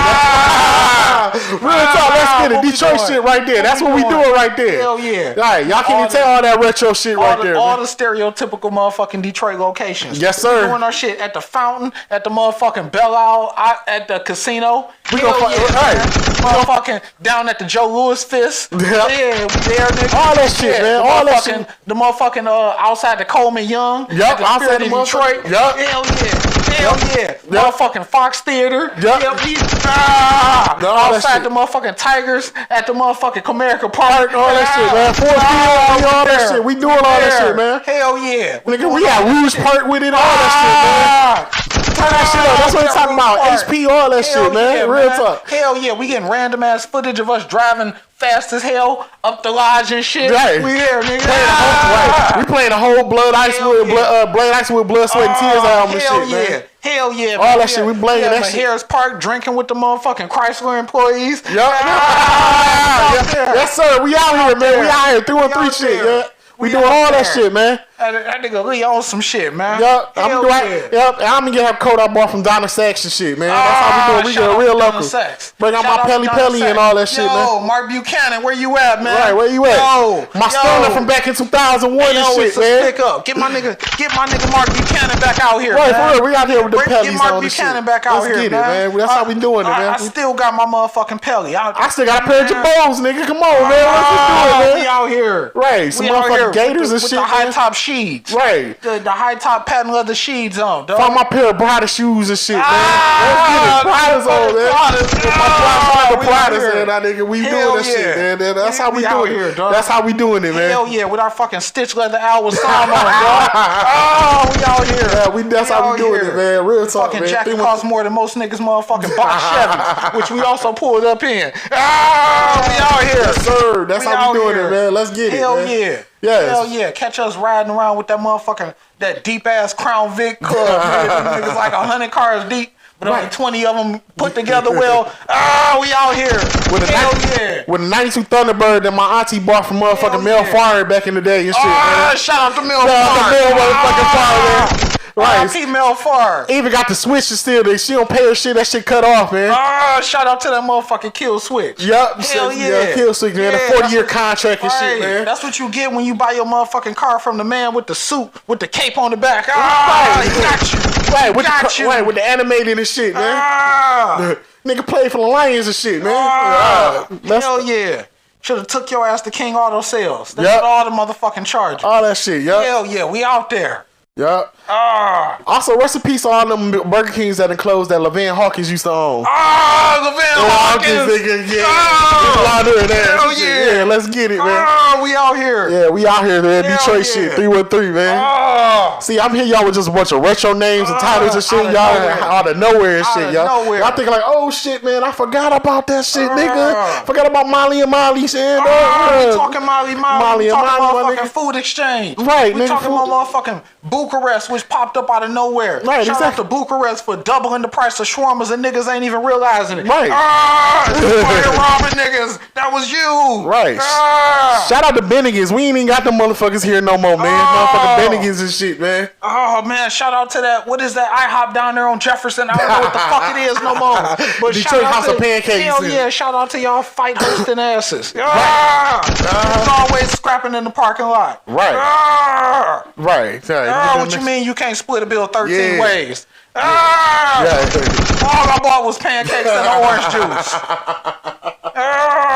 Ooh, man, we hit y'all hard with them and shit, man. Damn, like, All the Shout retro. out to motherfucking Sweetwater, where you take a motherfucking chick out the motherfucking hood that don't know nothing.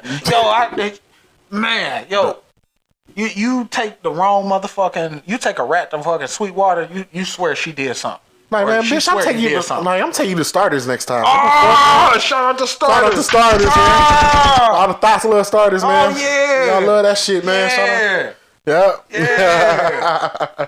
Yeah, rats go to motherfucking Zorbas. Zorbas and the shit, motherfucking, the models go to motherfucking Sweetwater. There you go. Talk that shit, dog. Yeah, talk that shit. 313 shit, dog. Talk Real that talk, 313 shit. Real Hell shit. yeah. Right. And that motherfucking, that T.I. versus Sweetness fight. Oh, Y'all yeah. talking about, guess where we having that shit at? Royal Skateland. Royal Skateland. We in that motherfucker. We in that bitch.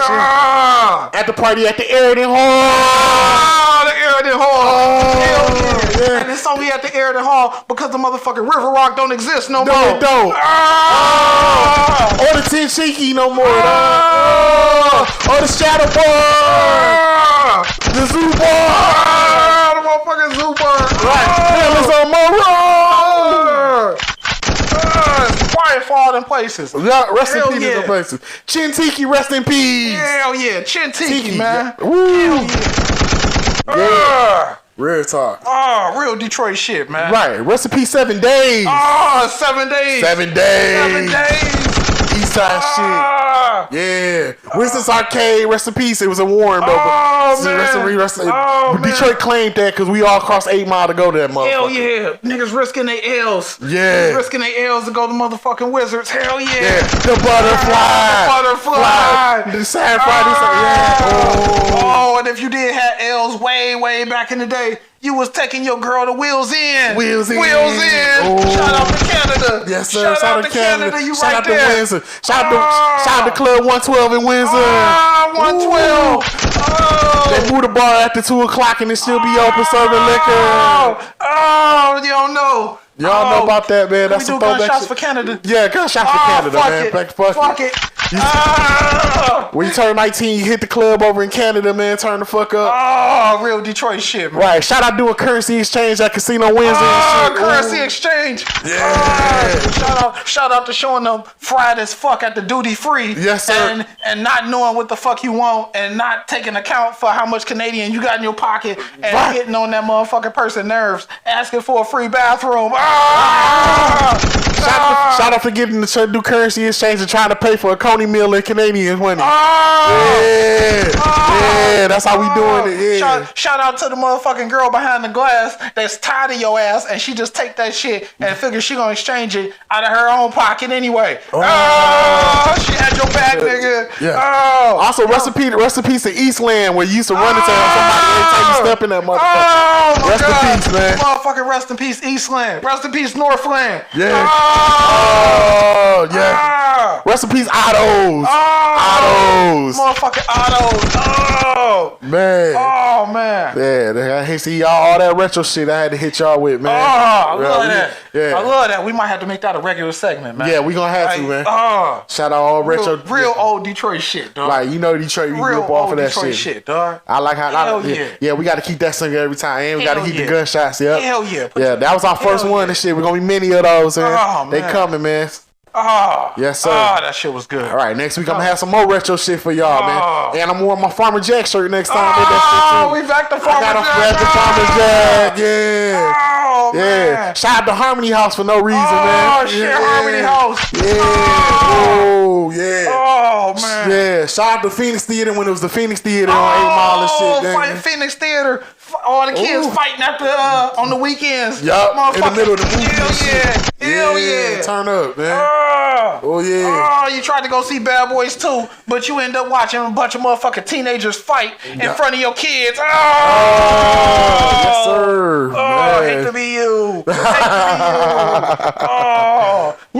Shout out to the OG Universal Theater. Yeah. OG Universal. The Dollar Show.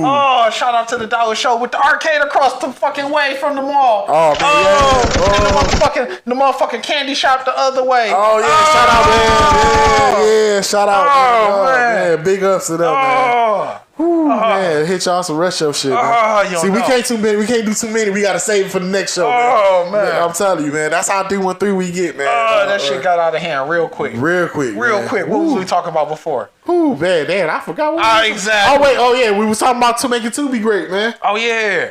Yeah. So make 2 be great, man. Oh, man. Add on the show. Tubi, cut us a check. We'll do that shit for 30 minutes a week. Man, for real. All day, right. Hell man. yeah. I'll bring my own little cheap ass interface with this free ass sound.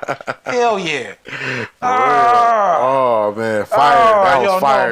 That was fire. They don't know about it. That was fire, dog. Ooh. Man. Y'all ain't Real ready Detroit for that. shit, man. Yeah. Man. I put that shit in my notes. I was like, I want to talk about Detroit shit, but I don't want to derail the podcast. But that shit came up organically. Nah, it was right on time. It just came through right. Man, I fucking love this fucking rundown ass city, man. That 313 shit, man, for real. Oh, man. Ooh, man. It's like loving a drug addict kid. Yes, I will send you to rehab as many times as you need. Stop stealing from me. Shit, real problems out here. Families aren't perfect. Wow, man. Man. We really you my nigga for that one. For real. You my nigga for that one. That was fun. Whew, man, I got that. I had to listen to that again. Damn. Shit. Whew, man, like all the shit I done ran down off. That shit was fun the first time, but we probably like the third time. I'm gonna be editing this shit. I'm gonna end up having that fucking one single fucking Mazoga commercial. Yep. I'm gonna be thinking about all these places like, damn, all this shit gone. Man, I'm about to go on YouTube and just watch all them old commercials and shit. I can find the motherfuckers too. Have me looking up Singleton Cleaner commercials and shit, man. Singleton Cleaners. Yeah. All the 6 locations and shit. Oh, man. Yeah, see, that's how I watched too much TV growing up back in the day, man. I remember too much shit, man. Oh, man. Shit. Yeah, that's some real retro shit, man. Ooh. Yeah, that's some fun shit, though. That was, for real. Damn. So what you think, like 40-50% of that list that we ran through ain't existing no more? Yep, don't even exist, man. Like this generation don't even know about that shit. Like, I remember that shit when we was younger and shit, man, for real. Oh, you don't know shit about that OG Bel Air Center. Yep. That McDonald's in the middle of nothing. Oh, dog, man, for real. Goodness. Yeah. As a kid, you catch the bus up there. That was your whole fucking weekend. That was your whole Saturday. That was your whole Saturday right there. You can hit motherfucking Toys R Us. Oh, you yeah. know? You want to go grab some snacks, you go hit Farmer Jack right there. Right over there and shit. Man, motherfucking, you had that Target back there. Oh, man, I missed that Target, man. That's where I get all my CDs and all that shit back there. Funko-Land. Oh, dog, Funko, man, dog, don't get me started on Funko-Land, man. Yeah. Back when you could actually fucking trade, man, I used to go through fucking Genesis cartridges and shit. Just trading in and all of that, man. Man, rest in peace, Funko-Land, man. I need a Funko-Land shirt, dog. That was, man, that was the spot, dog. That was where I had one of my biggest gamer moments. So I was working for the city, and my first motherfucking check, I'm motherfucking 14, 15 years old. I ended up getting that motherfucking the little $100. Wasn't that bad back in 2003? Yeah. So I went and I bought a motherfucking Dreamcast. That was my first check. Oh yeah. The first thing I did was buy a fucking Dreamcast, and the Dreamcast was already extinct at that point, so that shit was used as a motherfucker.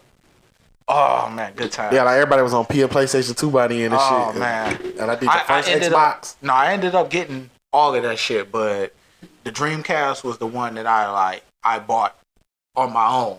So that shit hit. You felt accomplished, like I bought the system on my own. Yeah. Like, all of that shit I bought on my own. So yeah. Shout out to Bel Air, man. Oh yeah, man, dog, man. That was the hell yeah, man. Memories, dog. That's Phoenix Theater. The Phoenix Theater is the official theater of how to get a girl to stop calling you. Yeah, good point. Everything would go smooth, and then you'd be like, okay, well, which theater are we going to? Which is such a valid question. Yeah, absolutely. It was such a valid question, and then you'd be like, oh damn, like, you know, we both in the same area, so you know, I was just gonna play it safe and go to fucking Phoenix. You know, especially because we knew people at the Phoenix. Yeah, we knew people that worked at the Phoenix, so we can get in for free. Yeah. But yeah, be like, fucking. That's how you stop getting them texts. Yep. That's how you get ghosted. Oh real quick. yeah. Okay. So I seen you with that bitch. Yep. Up at the Phoenix, huh? Yeah. Who's that? Yep. Yep. See. Son. Now your ass sitting up there watching motherfucking what was the movie around that time? Motherfucking Friday After Next. Oh yeah. Hell yeah, you up there watching Friday After Next by yourself. Oh man. Yeah. Hell yeah. All right, we're gonna save some of these Detroit references. Yeah, I got some more, but they're gonna be coming down the road. So say them next episode. They don't know about Ooh, it. Man. man, I gotta go back on that segment because I just forgot all the ones I just said already and shit, man. Ooh, shit, man. Man, we need a break after this one now? Yeah, let's take a break, man. Yeah, let's take a break because to soak that one in, man. 'Cause that hell was bad. yeah. Ooh, yeah, Hell we'll be yeah, right man. back, y'all. Hell 313 yeah. shit. Blaze said what up. Yeah.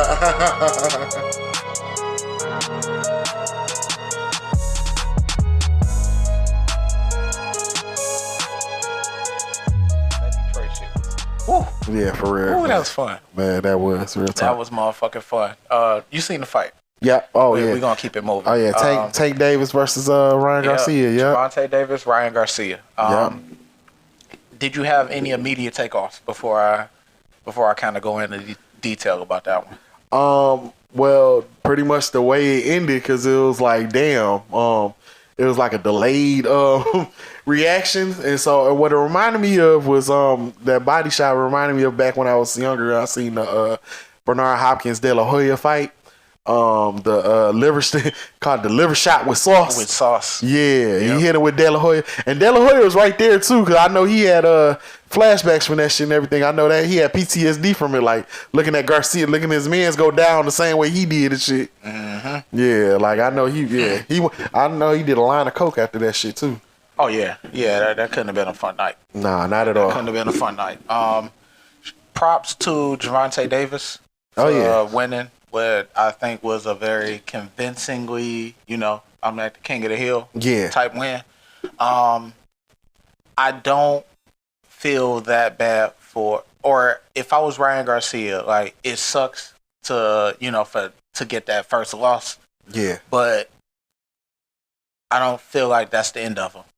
It's not. He can rebound from that, so but so if I could get a couple seconds so I could just kind of go into detail. Oh yeah, go ahead. Yeah. Tell. It didn't take long before you could realize that Davis was going to have the upper hand in this fight. One thing that I noticed was that when the fight first starts, Gervonta Davis is coming in and he's immediately establishing body shots. He's immediately going to the body. And because Garcia isn't really taking advantage of the stance, the opposite stances. Davis is a southpaw, Garcia's orthodox. Yeah. He's not really establishing his footwork and his hand placement in terms of setting up that left hand, because his left hand, in theory, would be right next to Gervonta Davis's right hand. Right. And if you were to go back, you would see a lot of Gervonta Davis kind of putting his right hand on that hand and kind of stuffing it. So he was kind of taking that left hand away from him, and he was putting it in a position to where if you see the left hand, it was more obvious to see than it was normally. So that was one thing that I took away. But I think by the time you hit the knockdown, by the time you actually got the knockdown, that first knockdown, yeah. By that time, you kind of seen everything you need to see to kind of gauge where it was going to go. Where the fight was going. Yeah. So that was probably my biggest takeaway. And if I was Garcia, I would probably be reevaluating my preparation going into that camp, because nobody really put him on game on foot placement as far as like how to fight a southpaw. Because I'm left-handed, but when I trained right-handed. I trained orthodox with everybody else. I just didn't want to slow anybody down, so I just jumped in and I ended up learning how to switch. So there are ways that you need to handle fighting a lefty, fighting a southpaw, and he really didn't show any fundamentals as far as that goes. Right. So, like I said, props to Davis, but when that body shot hit, first time I was very speculative as like, was that really as tough as he needed it to be? But then actually watching it and seeing the body work that he was putting in, I was kind of like, it is what it is. Yeah. Because I don't think he was gonna win that fight. Now also, I think they said Garcia was mentioning that he was feeling weak because of the the non-hydration clause.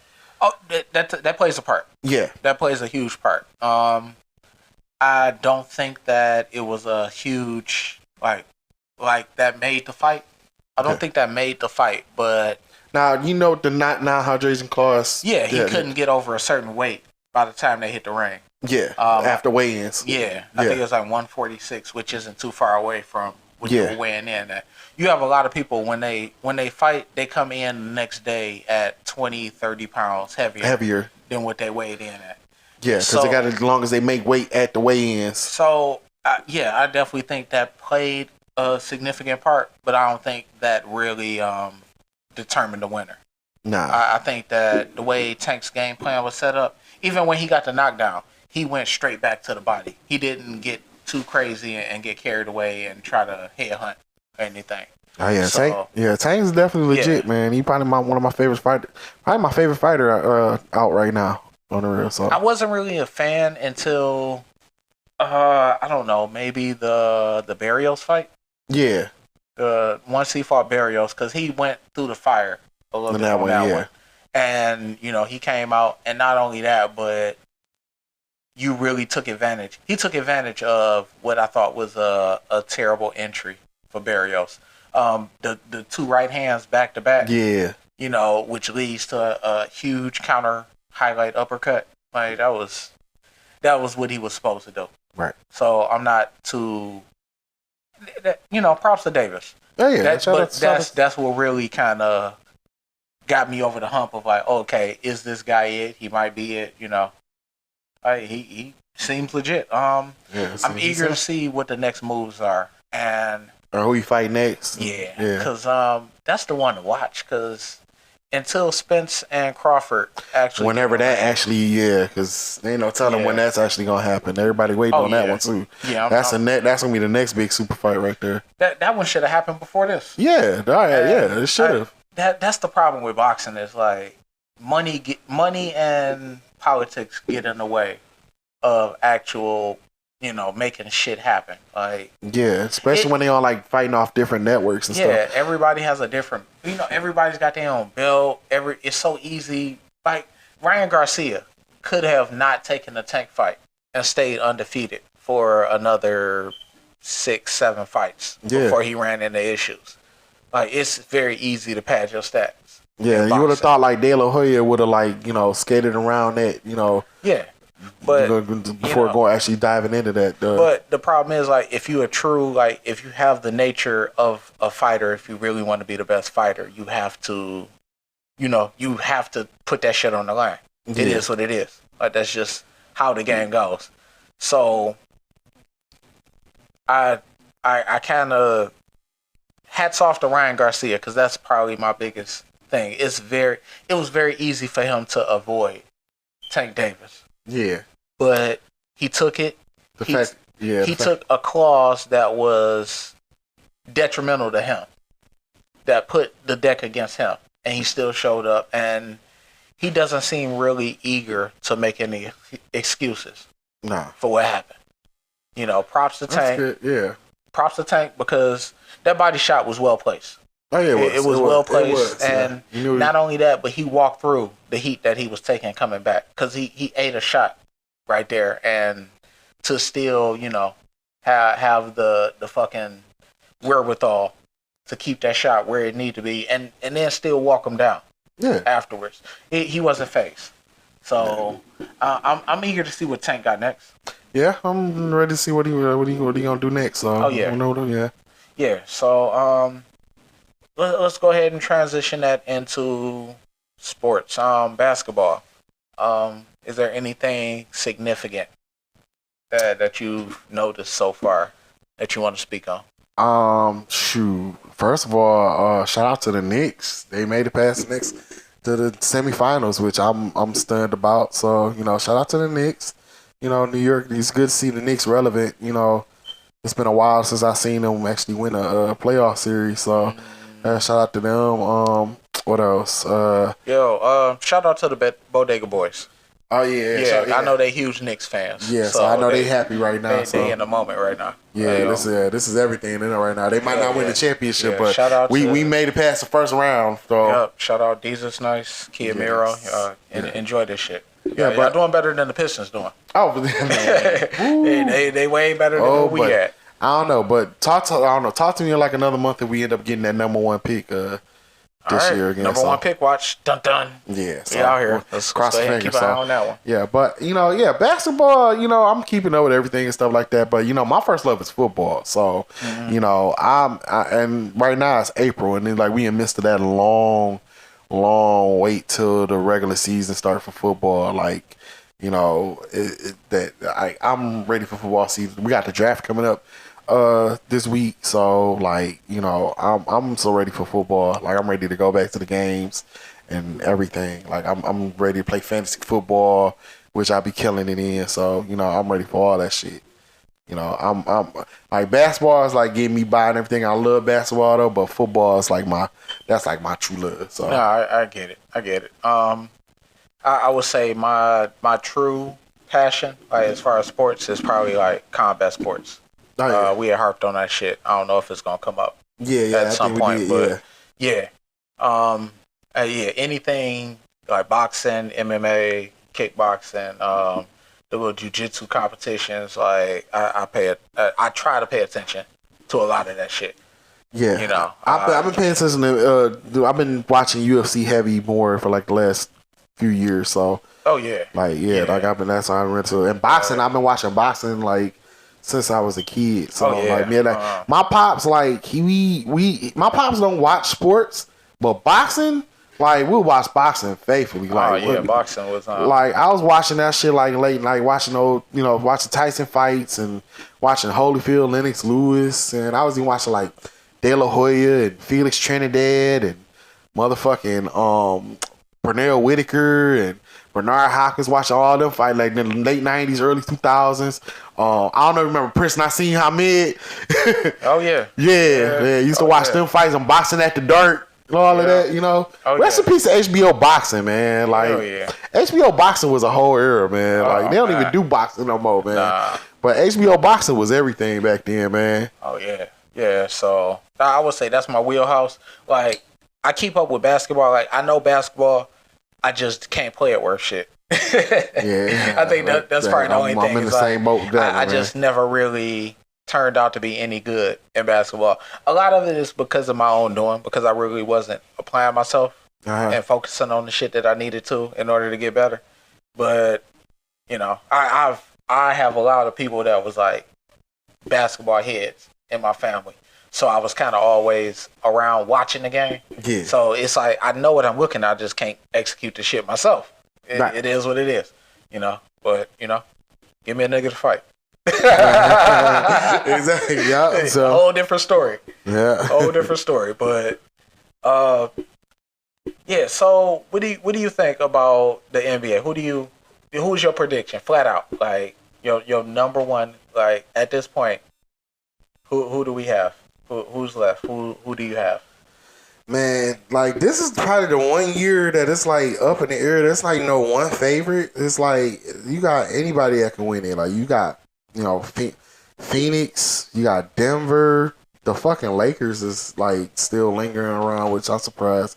And people talking about them making it there, but I don't think they're gonna get that far to the championship. But like it's tough to tell, man. Milwaukee, Boston. Like it's really up in the air, and I like it when the league is like that because after going through years, all the several years that we had to sit through from like 15 through 18 and watch know that the Cleveland and Golden State gonna be the finals. Yeah. Like that's too fucking predictable. Oh yeah. Like what the fuck we playing this season for anyways? We know who's gonna be an outcome. That was 4 straight years we had a Cleveland versus Golden State. Oh, that seemed like inevitable. Like damn, how many times they gonna keep going with this? Like, bro, that shit feel like Groundhog Day every year. Like, man. Oh yeah, yeah. It's kind of interesting now. So, yeah, now it's like up in the air. Like anybody can fucking win. But that's when it's best like that. Like when it's up in the air, like anybody can win. Fuck, even Sacramento got a chance. So. Oh yeah, so you just gonna say this is a toss up? You're not making a pick. It's right a toss up. I'm not. I can't even pick nobody, man. Like I don't anybody even know out there. All right, go ahead and put the pressure on Lee. I don't tell him to make a pick. Tell him to ride on the fence. I don't know, man. Like, I already got my. It's pick. hard when you're a Pistons fan and like. I was about to say that's where I'm riding. So yeah, like we might ride with the Pistons though, but it's like we ain't doing shit right now. I ain't got a horse in the race, man. No, I don't. Even though I'm a Kevin Durant fan too, so like I always pick my local teams first. Yeah, local teams. Yeah. Nice little segue. You want to talk about the bet that I lost? Oh yeah, let's hear it. I was telling you about this bet that I lost, and I have to show up at opening day for the Lions game. Dog. So, are you familiar with all the circumstances that had to happen in order for the Lions to make the playoffs? Yes. The Lions had to beat the Packers, but also Seattle had to lose to the Rams. Mm-hmm. But the Rams lost to the Seahawks, and the Seahawks ended up getting the last playoff spot, and the Lions pretty much was eliminated by the time the game came on for them against the Packers, which they flexed as the Sunday night game, thinking that the playoffs spot was going to be on the line. But the Packers still had a chance to win the playoffs, but the Lions had to beat them to get them out of the playoffs. But the Lions ain't had no chance. So, I was the conversation originally started by me talking about how much I want to root for the Lions, but I don't approve of what the Ford family's doing as far as putting that team in the right direction. Therefore, I wouldn't support them by spending any money on Lions merch.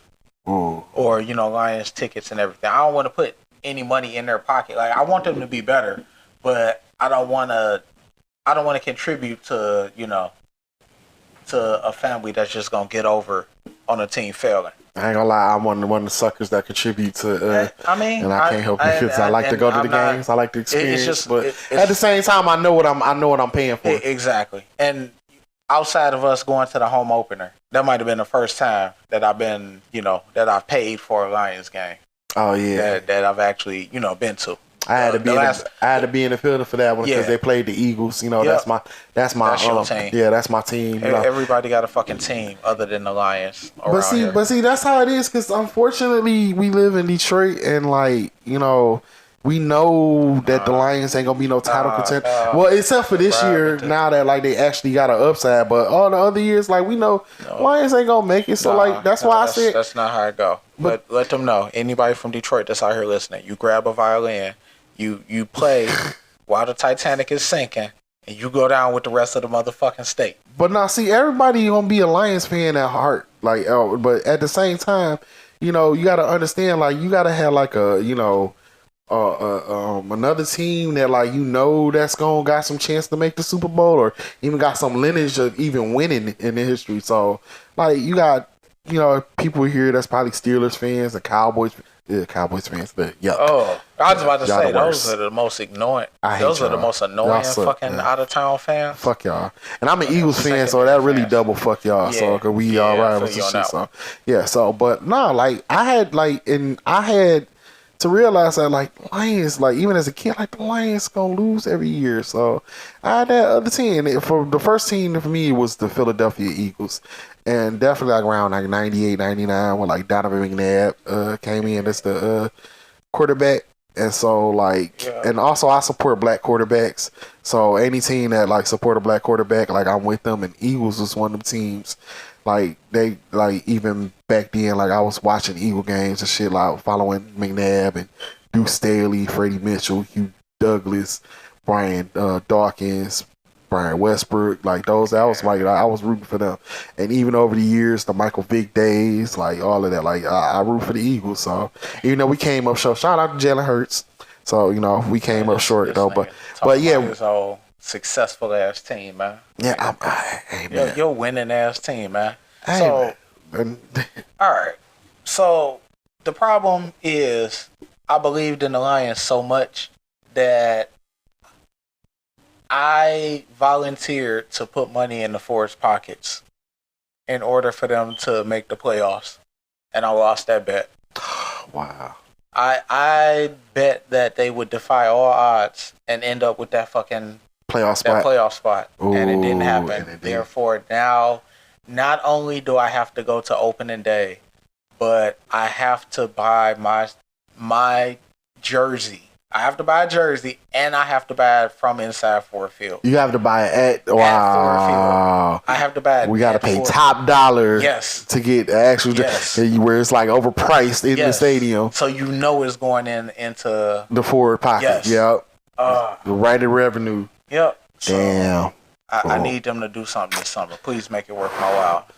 They got a good upside. So my question is, what jersey you gonna get? Who you gonna get? You got Amon-Ra St. Brown? That's the most confusing name, and I love it. Hell yeah. That's who you gonna go with, Amon-Ra St. Brown? That is such an NFL / Yu-Gi-Oh name. / Key and Peele. I play the Amon-Ra St. Brown in defense mode. Or the Key and Peele East-West hell yeah. mode. Yep. Yeah. Yeah, so you gonna get Amon-Ra St. Brown? Oh, yeah. Okay, I know you wasn't gonna get a Jared Goff jersey. Nah, hell no, not Jared Goff. I think it's part of, like, you have to be a Detroiter if you want Jared Goff out of town or gone at some point. You just have to have him. You have to want him to not be the Lions quarterback. Successful, anymore. Yeah. Like he's not there. Like he's like doing all right right now though. But like he's not bad. He's not trash. No, he's not utterly awful. It's just like you just don't want. But at the same time, you kind of benefited off a dog ass O-line too. Like you got one of the best O-lines in the league, and that kind of benefits. So now, like you got the cushion, you got all the time in the world to get your pass out. Oh yeah. You got all the time in the pocket because you ain't got to worry about your O-line folding and worry about getting killed and sacked and shit. So like you ain't got no O-line like the Bengals do, letting Joe Burrow run for his life and shit, or like Lamar Jackson running for his life in Baltimore and shit. Oh, I got one for you. What's your most painful Detroit Lions moment? Ooh, I have a few. Off the top of my head, one would probably be I got a few. One would be when they picked up the flag on that playoff game against the Cowboys, which cost us. What was that? I think it was like pass interference or roughing the pass or something like that. Yep. Yeah, and the refs picked up the picked up the flag and said there was no flag, and that pretty much killed us because we lost that playoff game in the Cow. That killed that. That was a good one. Another one I'd probably say would be that Hail Mary that Aaron Rodgers threw on Thursday Night Football.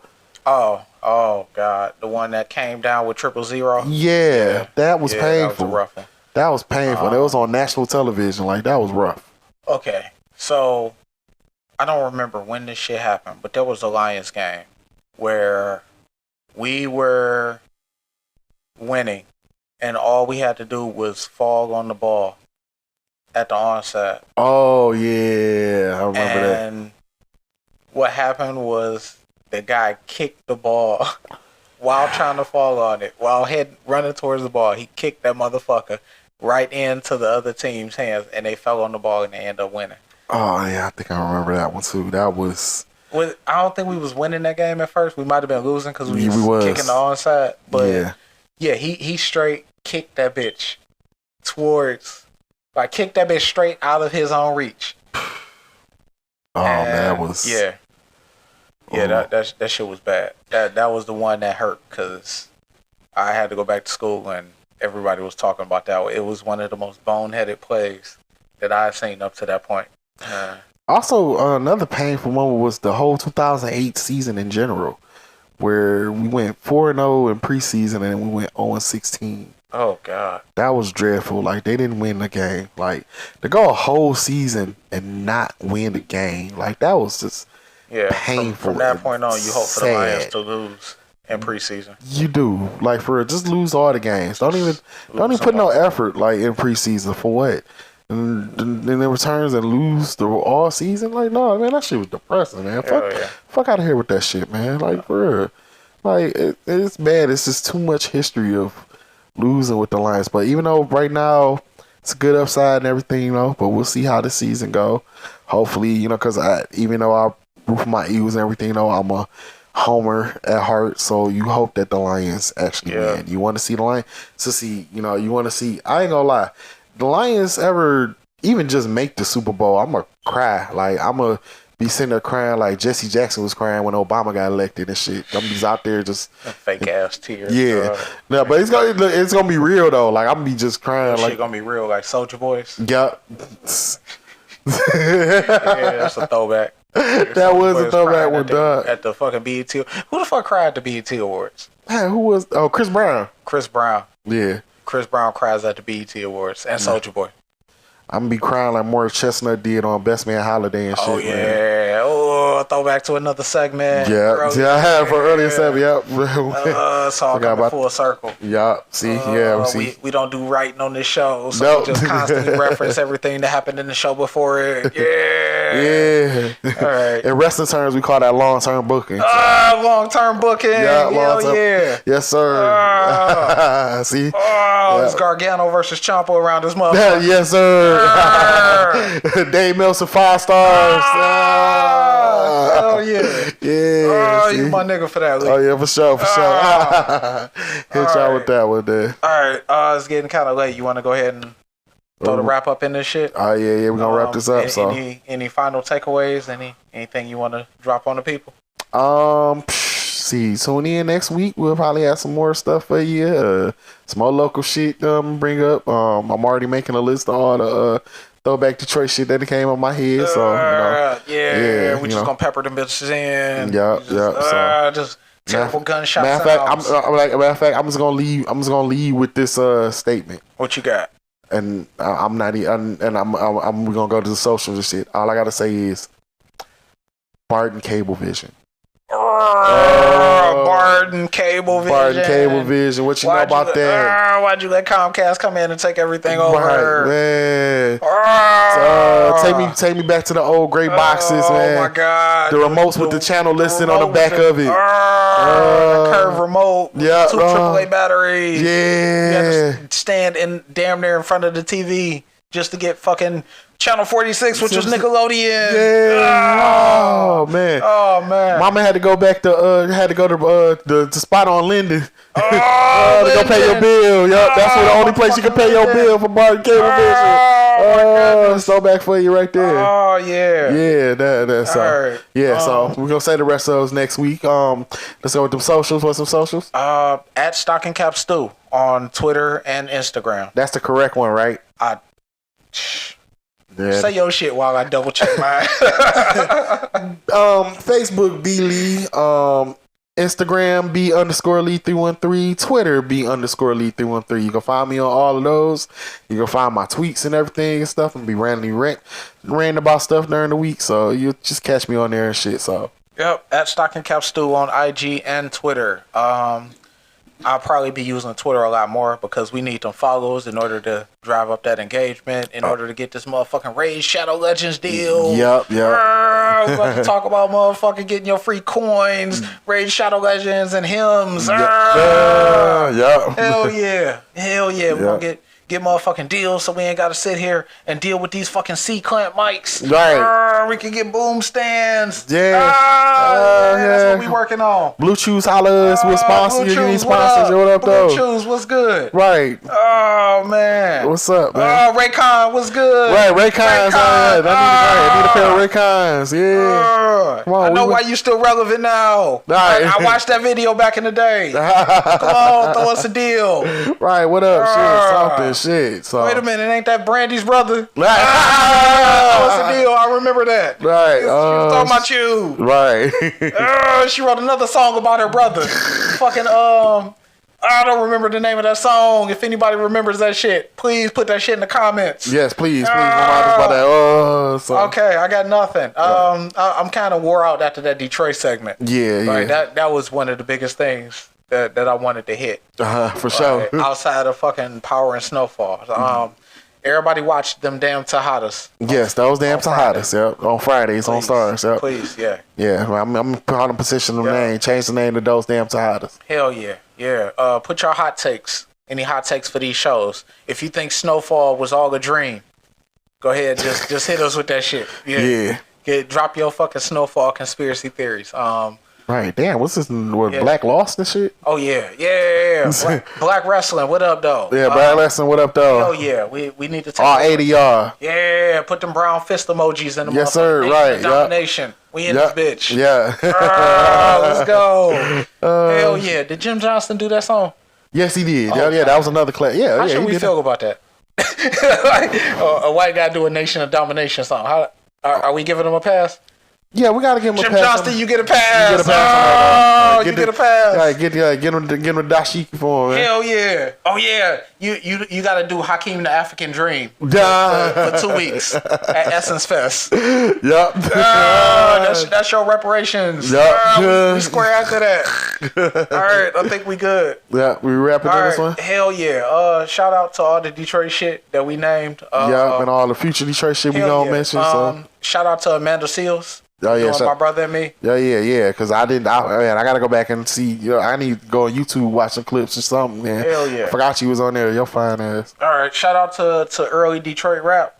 For giving me a bunch of shit to harp on. Shout out Big Hurt. Hell yeah. Rest Shout in peace, out Big Hurt. Blade, Please, Big Hurt. Shout out K Deezy. Big Hurt. Hey, I need to know what that song is so we can use that shit for the intro. Yeah. That shit is. Yeah, we need that. I need that. I'm using that as a theme song for something, man. Right. Driving monster trucks or something, dog. Right. I'm gonna actually play that shit at Royal Skateland. Royal Skateland. Yeah. Home of 6 to 9 fight night. Shit. Don't get hit with that skate. Shit. Man. Hell yeah, rent a skate. That's also a fucking weapon accessory. Like, dog. Can I get the other skate? I'm sorry, that shit was registered as evidence. That's right. All right, y'all. All right, yeah. We're gonna wrap up tonight. Hell yeah. All right, we out of here. Yeah, we out of here. Thanks for tuning in. So see y'all next week. Yeah, Stocking Cap Stool, B. Lee, we out this motherfucker. We out there, yes sir. Hell yeah. Rollies don't TikTok.